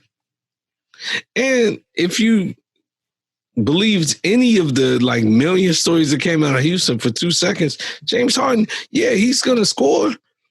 And I respect him for also he's gonna play every game. But James Harden is excellent, but he damn sure ain't worth giving up my whole team for. No. And then you put him in the locker room with Kevin Durant and Kyrie Irving. And what you say is, well, get the right coach in there and, you know, we can see these personalities. I'm not saying Steve Nash is the wrong coach, but can we get somebody with some experience? Like, what are y'all doing? Yeah, but Sham, honestly, I'm gonna go back to this. James Harden, you talk about bad behavior. So you've been playing horribly at the beginning of the season on purpose because we know you're playing. You could play better than this, and then you get out on press conference and you say this team's not good enough and this and that. And I've been trying everywhere I can. First of all, no, you haven't. You have not. Like, you've been exhibiting bad behavior your whole time there. Now, you've been playing every game and you've been dropping buckets, but you've also been, like, laughably not giving your best effort. Wasn't he wearing, like, a fat suit, too, or something at some point? You showed up to camp in a fat suit because you didn't lose that much weight between now and then, or between then and now. Kyrie Irving. You disappear off the face of the earth. Talking about, and Sham, this is why I have so much smoke for this. The Capitol Insurrection caused him to leave the team and like go AWOL and give a couple tweets to the team managers. The Capitol Insurrection. Is Kyrie Irving from DC? He's from New Jersey as well. Does he have any people here? Thank you. I was working during the Capitol Insurrection. Yeah, I took off work in the sense of not took off, but I was like, hey, I need some time to like process what's happening here. I communicated with my people. And no, I know, it's different situations. So what? You saw the Capitol Insurrection on TV and you're lying, Slim. Like, stop. And stop trying to make everybody think you're this like woke person who, is smarter than everybody else. And then Sham, the part that made me the most mad, people on social media caping for him. Kyrie Irving donated X amount of. I don't care how much he donates. Like, what? Everybody donates something in the NBA. So what? His bad behavior, like, it's still bad behavior. It's still unfair to his teammates. Like, he's AWOL. And these guys, that's why I ain't trying to hear, like, I can't be in the bubble. I can't do this. I can't do that. Like, whatever, man. Y'all have a job that pays y'all a lot of money when a lot of people in this pandemic do not have a job. Period. Like, that's the kind of stuff I think about to my own self when I'm like, oh, man, I'm complaining about this or that. It's like, man, I'm damn sure glad I still got a job. And I can work from home and do all that. When we got food lines like a mile around the corner. And I'm not saying that's their problem, but what I'm saying is they need to understand how they look right now. That's all I'm saying about this NBA cast, man. I know that was a rant. You want to do a good NBA story? Yes. And I would prefer to end on that. But before that, I just want to talk about Karl Anthony Towns. Cats. That's we've sad. Had a lot to say about him. We've had some laughs at his expense. Yes. Because they were funny stories. Yes. But what's not funny is him suffering from COVID. And on his face, you're like, man, COVID, that's bad. That sucks. Nobody wants to catch COVID. But what's even worse is that 6 people in his family have died from COVID in 2020, including his mother. Yeah. So I just wanted to mention him and just kind of say that, even though we joked about him in the past and stuff, we definitely want him to pull through. And hopefully he's not the 7th member of his family that passes from that, because that's tough. That's horrible. And I'll be transparent as you're talking. When we were joking about it, one of my specific jokes was that when he got into it with Joanne B, that his mother came down on the court or almost did or something to interfere in that. And I thought about that when I heard about, because I remember I said that on the show, on the NBA preview. And I mean, obviously at that point, who could have guessed this would have happened? But I mean, the kind of pain he went through, I just wanted to acknowledge that because I didn't want to gloss past that. Like I didn't say that. But I mean, we didn't have COVID-19 back then. And also that's his mom. That's what moms do. Right. Right. Yeah, and I wasn't clowning her. Yeah, I wasn't clowning her. Definitely, I was more just clowning the situation. But that's incredibly sad. And when you hear him talk about it, I mean, he's very raw and blunt about it, as I applaud him for being.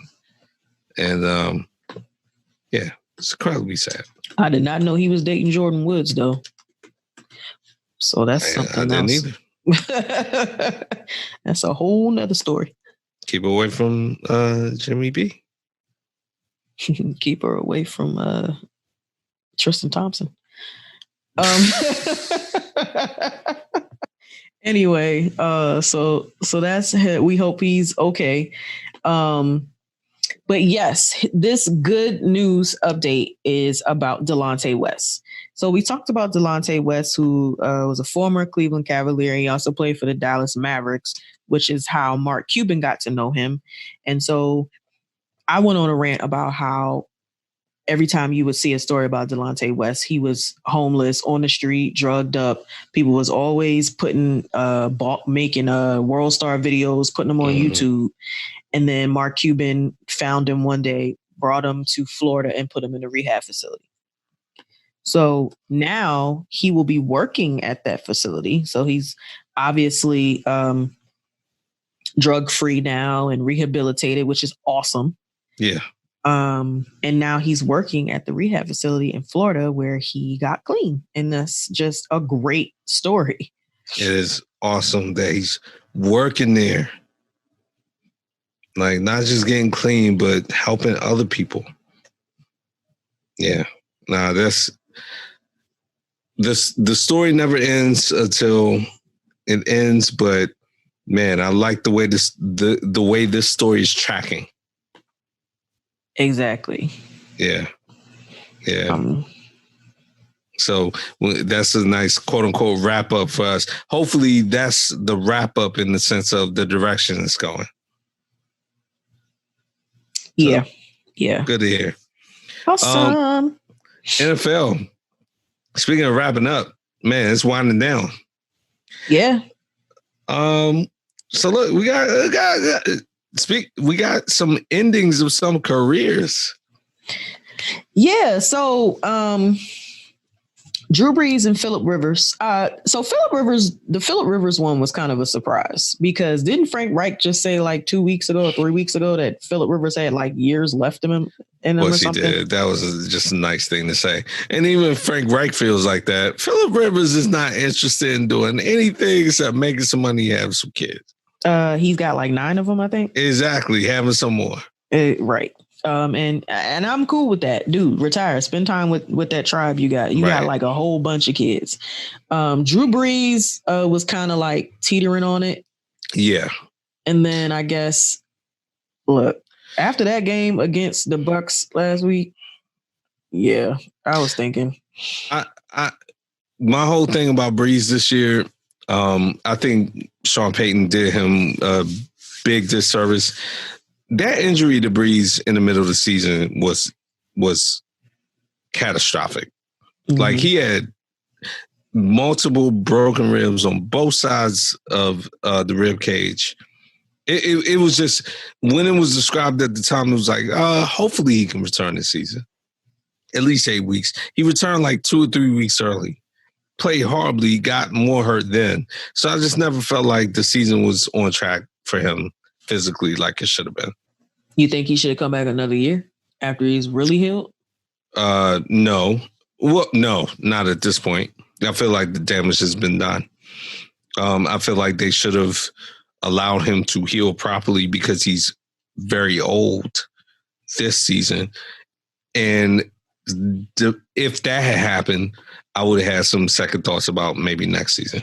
But what they did to him this season, and he did to himself because he's a grown man, he can decide when he returns, completely eliminated the viability of him returning next season. Yeah, he just turned 42 last week. Right. And he put his body at risk big time about coming back too early. So, no, it was the right decision to retire. You could have had another year if you had played this injury right this year, I guess is the best way to say it. So, I've been saying that the Philadelphia Eagles should trade Carson Wentz to Indy. And yes, you have. I still think they should, but I'm hearing now that he's probably not going to be traded, which is annoying. For Drew Brees, I mean, they have Taysom Hill and they have crab legs. Yeah. I was talking to one of our friends who is a huge Saints fan, and I said that they should go after Deshaun Watson. Mm-hmm. And he said he has no problems with crab legs. So I don't know. He's tripping. Is it the friend I'm thinking about? I only know one friend that lives with. Okay. So I said, okay, whatever. Wow. And he knows them. I mean, they've been in the division. They seen him up close. He should have been mad when they signed him.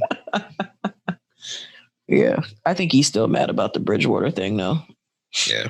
Oh, by the way, I meant to tell you on the show, you turned out to be right. Very, very right about Nelson Aguilar. And I listened to our preview episode and the one before, and I was very upset about that signing. You talked me down from the ledge, and we said we revisit it and see how it was. I'm happy my boys got him. He turned out to be very productive, and he did everything you said. Deep threat. Showed out. So good call. Thank you. I never had a problem with Nelson Aguilar. I know Eagles fans were very upset with him because he was very highly touted coming out of college. I think we got him in the second round or something like that. And he just didn't produce his first year. He used to drop the ball a lot. But that Super Bowl year, he became a star. And I think that, people forget very quickly when people don't produce like they did the year before that, sometimes people have an off year. And I think that the Raiders were good to pick him up. And he was able to showcase what I already knew. Yeah, so good stuff. Breeze and Rivers retiring, just to move on beyond that. Interesting symmetry between the two of them. Rivers' arrival and the whole thing with Eli Manning in San Diego is what pushed Breeze out. So they've always been compared, even though Breeze is slightly older, but basically their careers are mirror images. So the fact that they're retiring is, I guess, appropriate symmetry, for lack of a better word. Yeah, I always felt like the Chargers did Breeze dirty. Yes, they did. But Breeze ended up being the winner of that because he ends his career with a Super Bowl and all-time yardage records. And Phillip Rivers ends his career with 9 kids. Right. So there's that. Let's see. So we got a couple other old heads coming up. Not as old.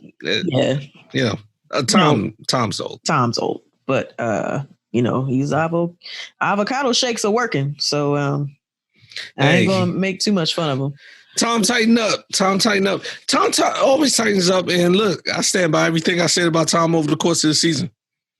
And I feel like Bruce Arians is a good coach for him. And he got Tampa back to the NFC Championship. They're going to play A-Rod. Any predictions on that? Or let's just see how it plays out? I'm going with number 12. Wow. Over A-Rod? You missed the joke. They're both number 12. Are they really? I did miss that joke. Thanks. So that's your prediction for real. I'm not gonna push you for that. I'm riding with number 12 all the way. I will say this. Both of my Super Bowl predictions are done. So I have no horse in the race anymore. I believe I called Pittsburgh and Seattle, maybe. I'm not sure. I had Seattle and Baltimore. So yeah, I had Pittsburgh, I know. But anyway, yeah, my Super Bowl's done. So we have Packers, Bucks, and we have Bills, Chiefs. Now the Chiefs are in a little bit of a pickle. Yeah. Because Mahomes, they're guiding him through it. But he's still not cleared. No. But he will be, right? They're gonna clear him. Yeah, they're gonna clear him. The machine is gonna make sure he plays. Yeah. Patrick Mahomes has to play in this in the AFC Championship. But if he doesn't, you know that they're serious about these concussion protocols, though. Were you as surprised as I was that Chad Henne was the damn backup for Kansas City? Yeah, I didn't even know Chad Henne was still in the league. Thank you. Last I heard of Chad Henne, he was in Miami, I think. At the damn national championship game. the infamous game. The Maurice. Well, anyway. He should be at least as old as I am. Not Maurice Clarett. He was in that game. He certainly was in that game. Look, Sean Taylor, like, that game is infamous. But anyway, yeah. So, look, Patrick Mahomes got a concussion, going through the protocol. Probably you get cleared. The Bills, though, I mean, they're looking good, but you got to like Kansas City and Arrowhead under these circumstances. I think they'll, unfortunately, go back to the Super Bowl. Dang, he got a Super Bowl ring, too. Was he with them last year? Yeah. Oh, God. It's ridiculous. But the Bills, I don't know. It's not going to be a layup. No, it's not. They're playing very well. I mean, what they did to Baltimore showed you all you need to know about their mindset. Mm-hmm. The Bills are not playing. They're going to be around for a while. Which is pretty cool because they haven't been in the playoffs since Jim Kelly, a long time. 25 years, mid-90s. They're the AFC version of the Cowboys, except they just constantly worked towards bettering themselves to get back to their prominence in the 90s. You know what I'm saying? It's actually kind of crazy. The Cowboys should be looking at them like, yeah, we won the Super Bowls back then, but at least they got themselves back to some type of prominence. Now, so yeah, it should be fun. NFC Championship games. Look, like you said, both our teams out of it. So at this point, or conference championship games. So both our teams out of it. So at this point, it is what it is. Now, coaching carousel. That's the other part of the end of the regular season. So we have a few. We didn't really get a chance to go over it with Ray last week. I actually would love to have gotten his thoughts on a couple of these. Anthony Lynn got let go. We knew that. Mm-hmm. And it's sad because in a vacuum, I think that Anthony Lynn is a good coach and is a good leader of men, but he made some very poor decisions personnel-wise, and then also game management-wise. So I forget. I saw who the Chargers hired. Don't know who it was. Which is going to be a theme for me. I'm going to look that up. But I'll put it this way. I'm very unimpressed with the coaching carousel. I am too. So the Chargers head coach is Brandon Staley. Yeah.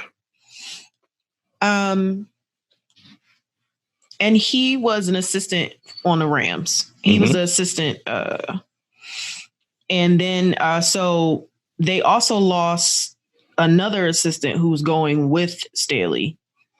The Rams lost, who's going with Staley. So, so there's that. The Atlanta Falcons basically looking now. Yeah. Basically said thanks but no thanks to your boy who was the Raheem Morris. Yeah, they said thanks but no thanks to Raheem Morris, sorry. And then they signed Arthur Smith. Which, you know, that kind of came out of nowhere for me. Dan Quinn, who they fired, is now going to be the Cowboys defensive coordinator. I actually don't have too much of a problem with that. I don't have a problem with that either because he probably should still be a defensive coordinator. Yeah, DC. Right. I mean, just be a defensive coordinator. Stop, you know. Philadelphia Eagles. I'm surprised we didn't start there, but I appreciate you giving me a little mercy. Listen, I'm giving you the room. So I think Doug Peterson was actually fired the following Monday from when we recorded with Ray. Correct. So we didn't really know about that. Actually, no, we definitely didn't. He was definitely still the coach. He was definitely still the coach. Yeah. He was fired Monday morning after his meeting with Jeffrey Lurie, the owner of the team. And basically the thing behind that was Doug was like, I'm still going to do whatever the hell I want to do. And Jeffrey was like, well, thanks, but no thanks. Wow. Is that the tea? That's the tea. Because the meeting was about what Doug's direction for the team was going to be. And, how they were going to go forward. And whatever Doug said, Jeffrey was like, all right, well, we'll holler. Okay. At the expense of the other hires and fires, because we can run through them. And I'm not trolling, I promise. I find the Philadelphia Eagles situation at the end of this season very fascinating. I have a couple questions. What is the tea on what the decision-making process was about the last game? Let me frame my question this way. I heard that Doug was not, and Ray intimated this and came from a place of, I just know how these things work. He was like, look, that was a decision from above. So is there tea on that? The decision did come from above. And from above, it didn't come from the top. Right. It came from Howie Roseman. Okay. Which is why a lot of Eagles fans are upset that Howie is still with the team and Doug is not. Right. It was kind of like all I did was go out here and carry through the plan, and now I'm being fired.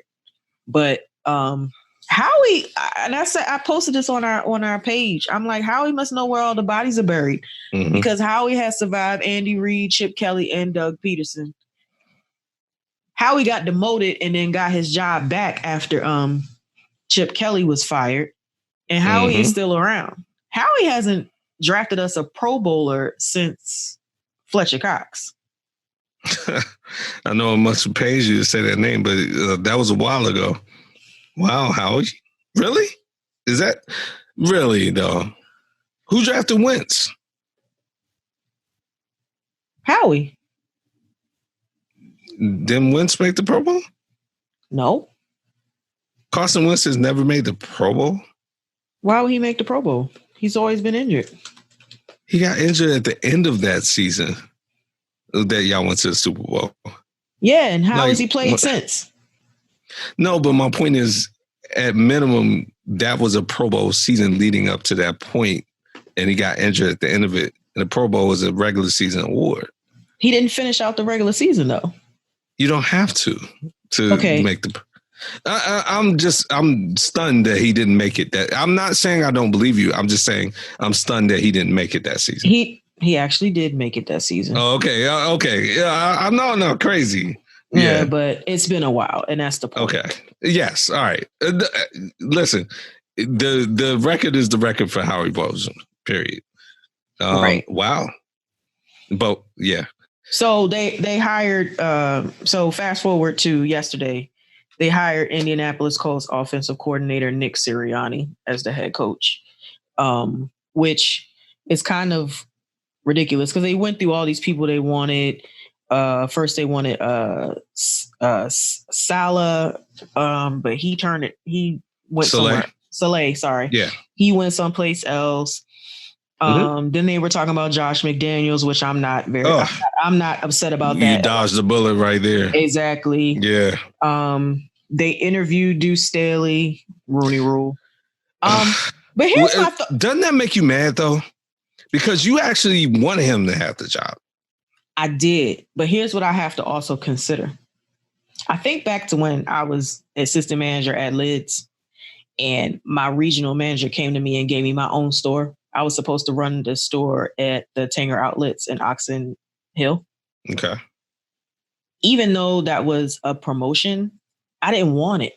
I was like, I don't want to run no store.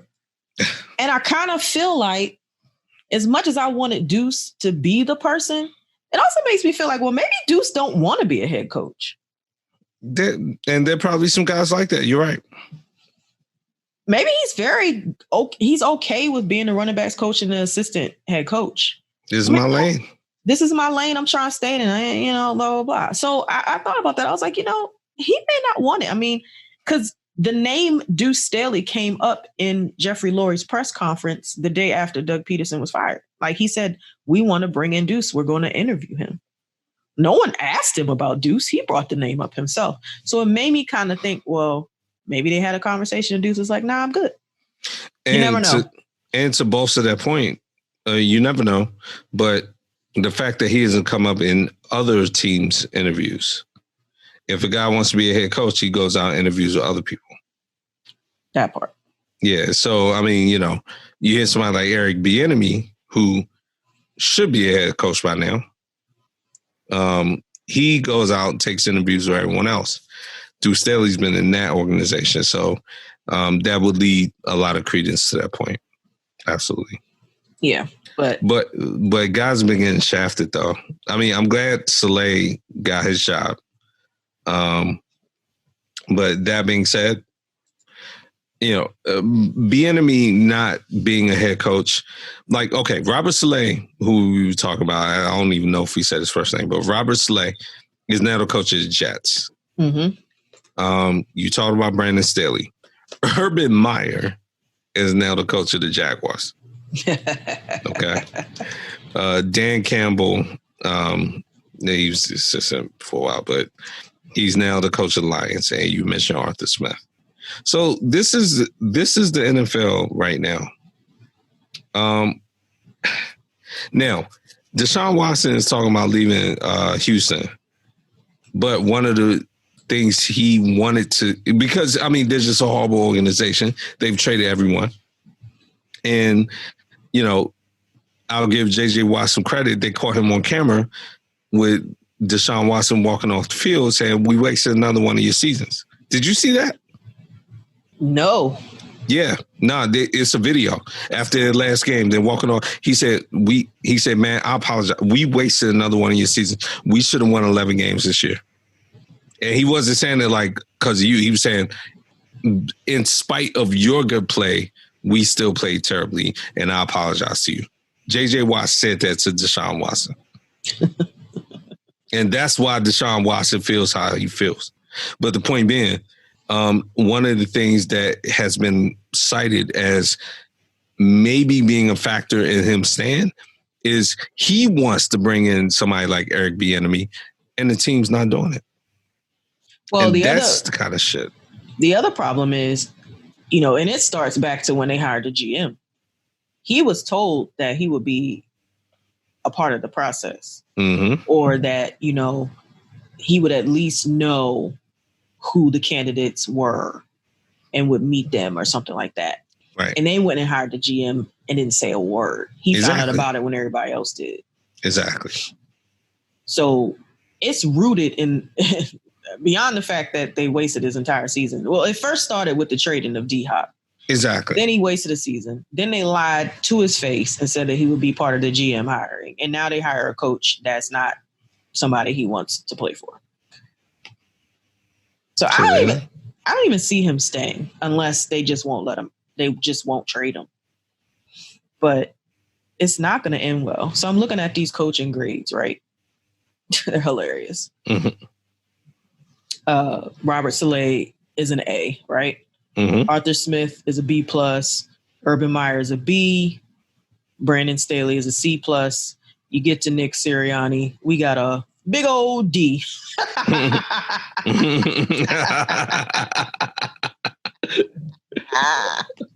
I mean, early grades, Hey, man, Joe Judge ends up being halfway okay for the Giants, I guess. And Dan Campbell, he got a huh. Wow. He didn't even get a grade. He got a huh. They didn't even give him a grade. Yeah. So we'll see where all this stuff is heading. I mean, I don't see any of these teams making any headway or creating any problems in their divisions. The Urban Meyer thing cracks me up, though, because this dude was like, oh, I'm sick. I need to focus on my health.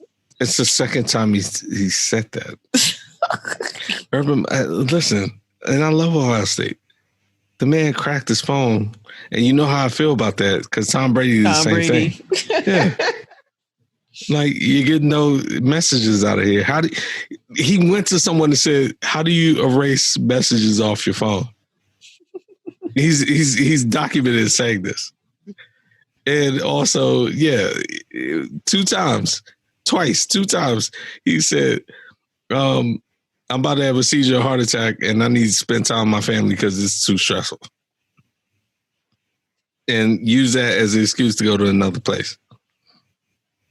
Yep. Yeah. On time number 3, it changes from a reason to an excuse. So when it gets hard in the NFL, what are you going to say? Whatever. Pretty much. Yeah. So, but listen, in general, last thing before we go, how you feel the NFL season played out? We had a lot of reservations. I listened to a couple of our shows, and I guess they pulled it off. But how do you consider the season under COVID conditions? Do you consider it a throwaway? I guess is my question. Nah, I don't consider it a throwaway. They did the best that they can do under the circumstances, and we actually got a good season out of it. Like, look at the Bills. Mm-hmm. Look at Green Bay, who we predicted. I mean, we didn't know Aaron Rodgers was going to play like a madman, but I mean, look at the Bucks, how their season went. I think there are so many like bright spots from the season that you can't even like Miami. Look at the Dolphins. Yes. The Dolphins were great this season. Very much. So no, I do not look at this season as a throwaway. They got through 17, 18 weeks or whatever. And the playoffs have been great. And no. I can't say anything bad about this season except for like the couple of mishaps. And there were games every damn day of the week, except I don't think we ever had a Wednesday game. Nope, we did not. We didn't have a Friday one either. Yeah, we never quite got to that point, but we moved it around. Actually, no, we did have a Wednesday. I was about to say, a Wednesday? Well, Wednesday, but not a Friday? Not a Friday. We did have a Wednesday game. I think it was like the Steelers had to play on a Wednesday because the Ravens game had got moved to a Tuesday. Something like that. But there was one Wednesday night game. Wow. Yeah. All right. Well, yeah.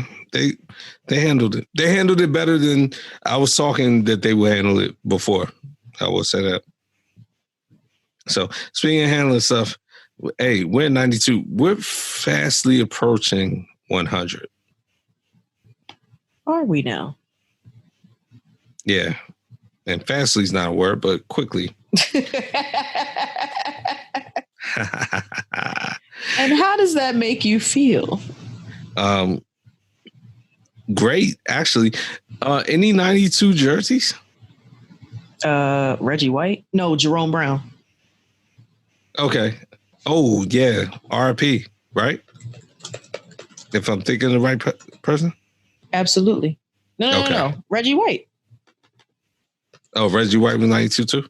Well, RIP to him too? Yes, absolutely Reggie White. Okay. But Jerome Brown did also pass away, correct? Yes, he did, but he was number 99. He wasn't 92. So I was right the first time. Reggie White. Oh, absolutely. Who else was 92? Was Michael Strahan 92? Don't get me in line. Yeah, I don't know what number Michael Strahan was. It's funny. I Google Michael Strahan and I see no pictures of him playing football. Good Morning America, or whatever he's on. He also was 92. So it's a couple good 92s. Excellent, great 92s. Hall of Fame 92s. So Michael Strahan has multiple bags. He still does the Fox show and is now in the morning as well. Michael Strahan. If you had told me 20 years ago that Michael Strahan would be like one of the main people on a morning show, he'd be like the new version of Regis. Like, I'd be like, who? Yo, Google Michael Strahan and you will see nothing about football. Of course not. Yeah. Half the people who see him now don't know he played football. Like, I literally had to click a couple more. Like, I had to go down to the far side of the page of the images and there's a little button that says football. Right. Like, how did he get to this point? Oh, I don't know. Yeah. Talk about a career change. Television personality. That's exactly what they have him as. This guy's a television personality, really? Okay. Yep, that's what he is now. That's exactly what he is. Well, all right. This Reggie White episode is now complete. I like that. I like that. Thanks for joining us, guys. Hey, we're starting our season 4. Starting out right. All right, guys. If you're listening to the podcast, tell a friend. Make sure you let them know where they can find us. Apple Podcasts, Google Podcasts, and Spotify. And visit us at www.stopplayingpodcast.com. Also, you can check us out on Instagram and Facebook at the Stop Playing Podcast and on Twitter at stop_playing_pod. And like we always say, no double dipping unless it's the podcast. Please keep your chips on the plate and we'll talk to you again real soon. Stop playing.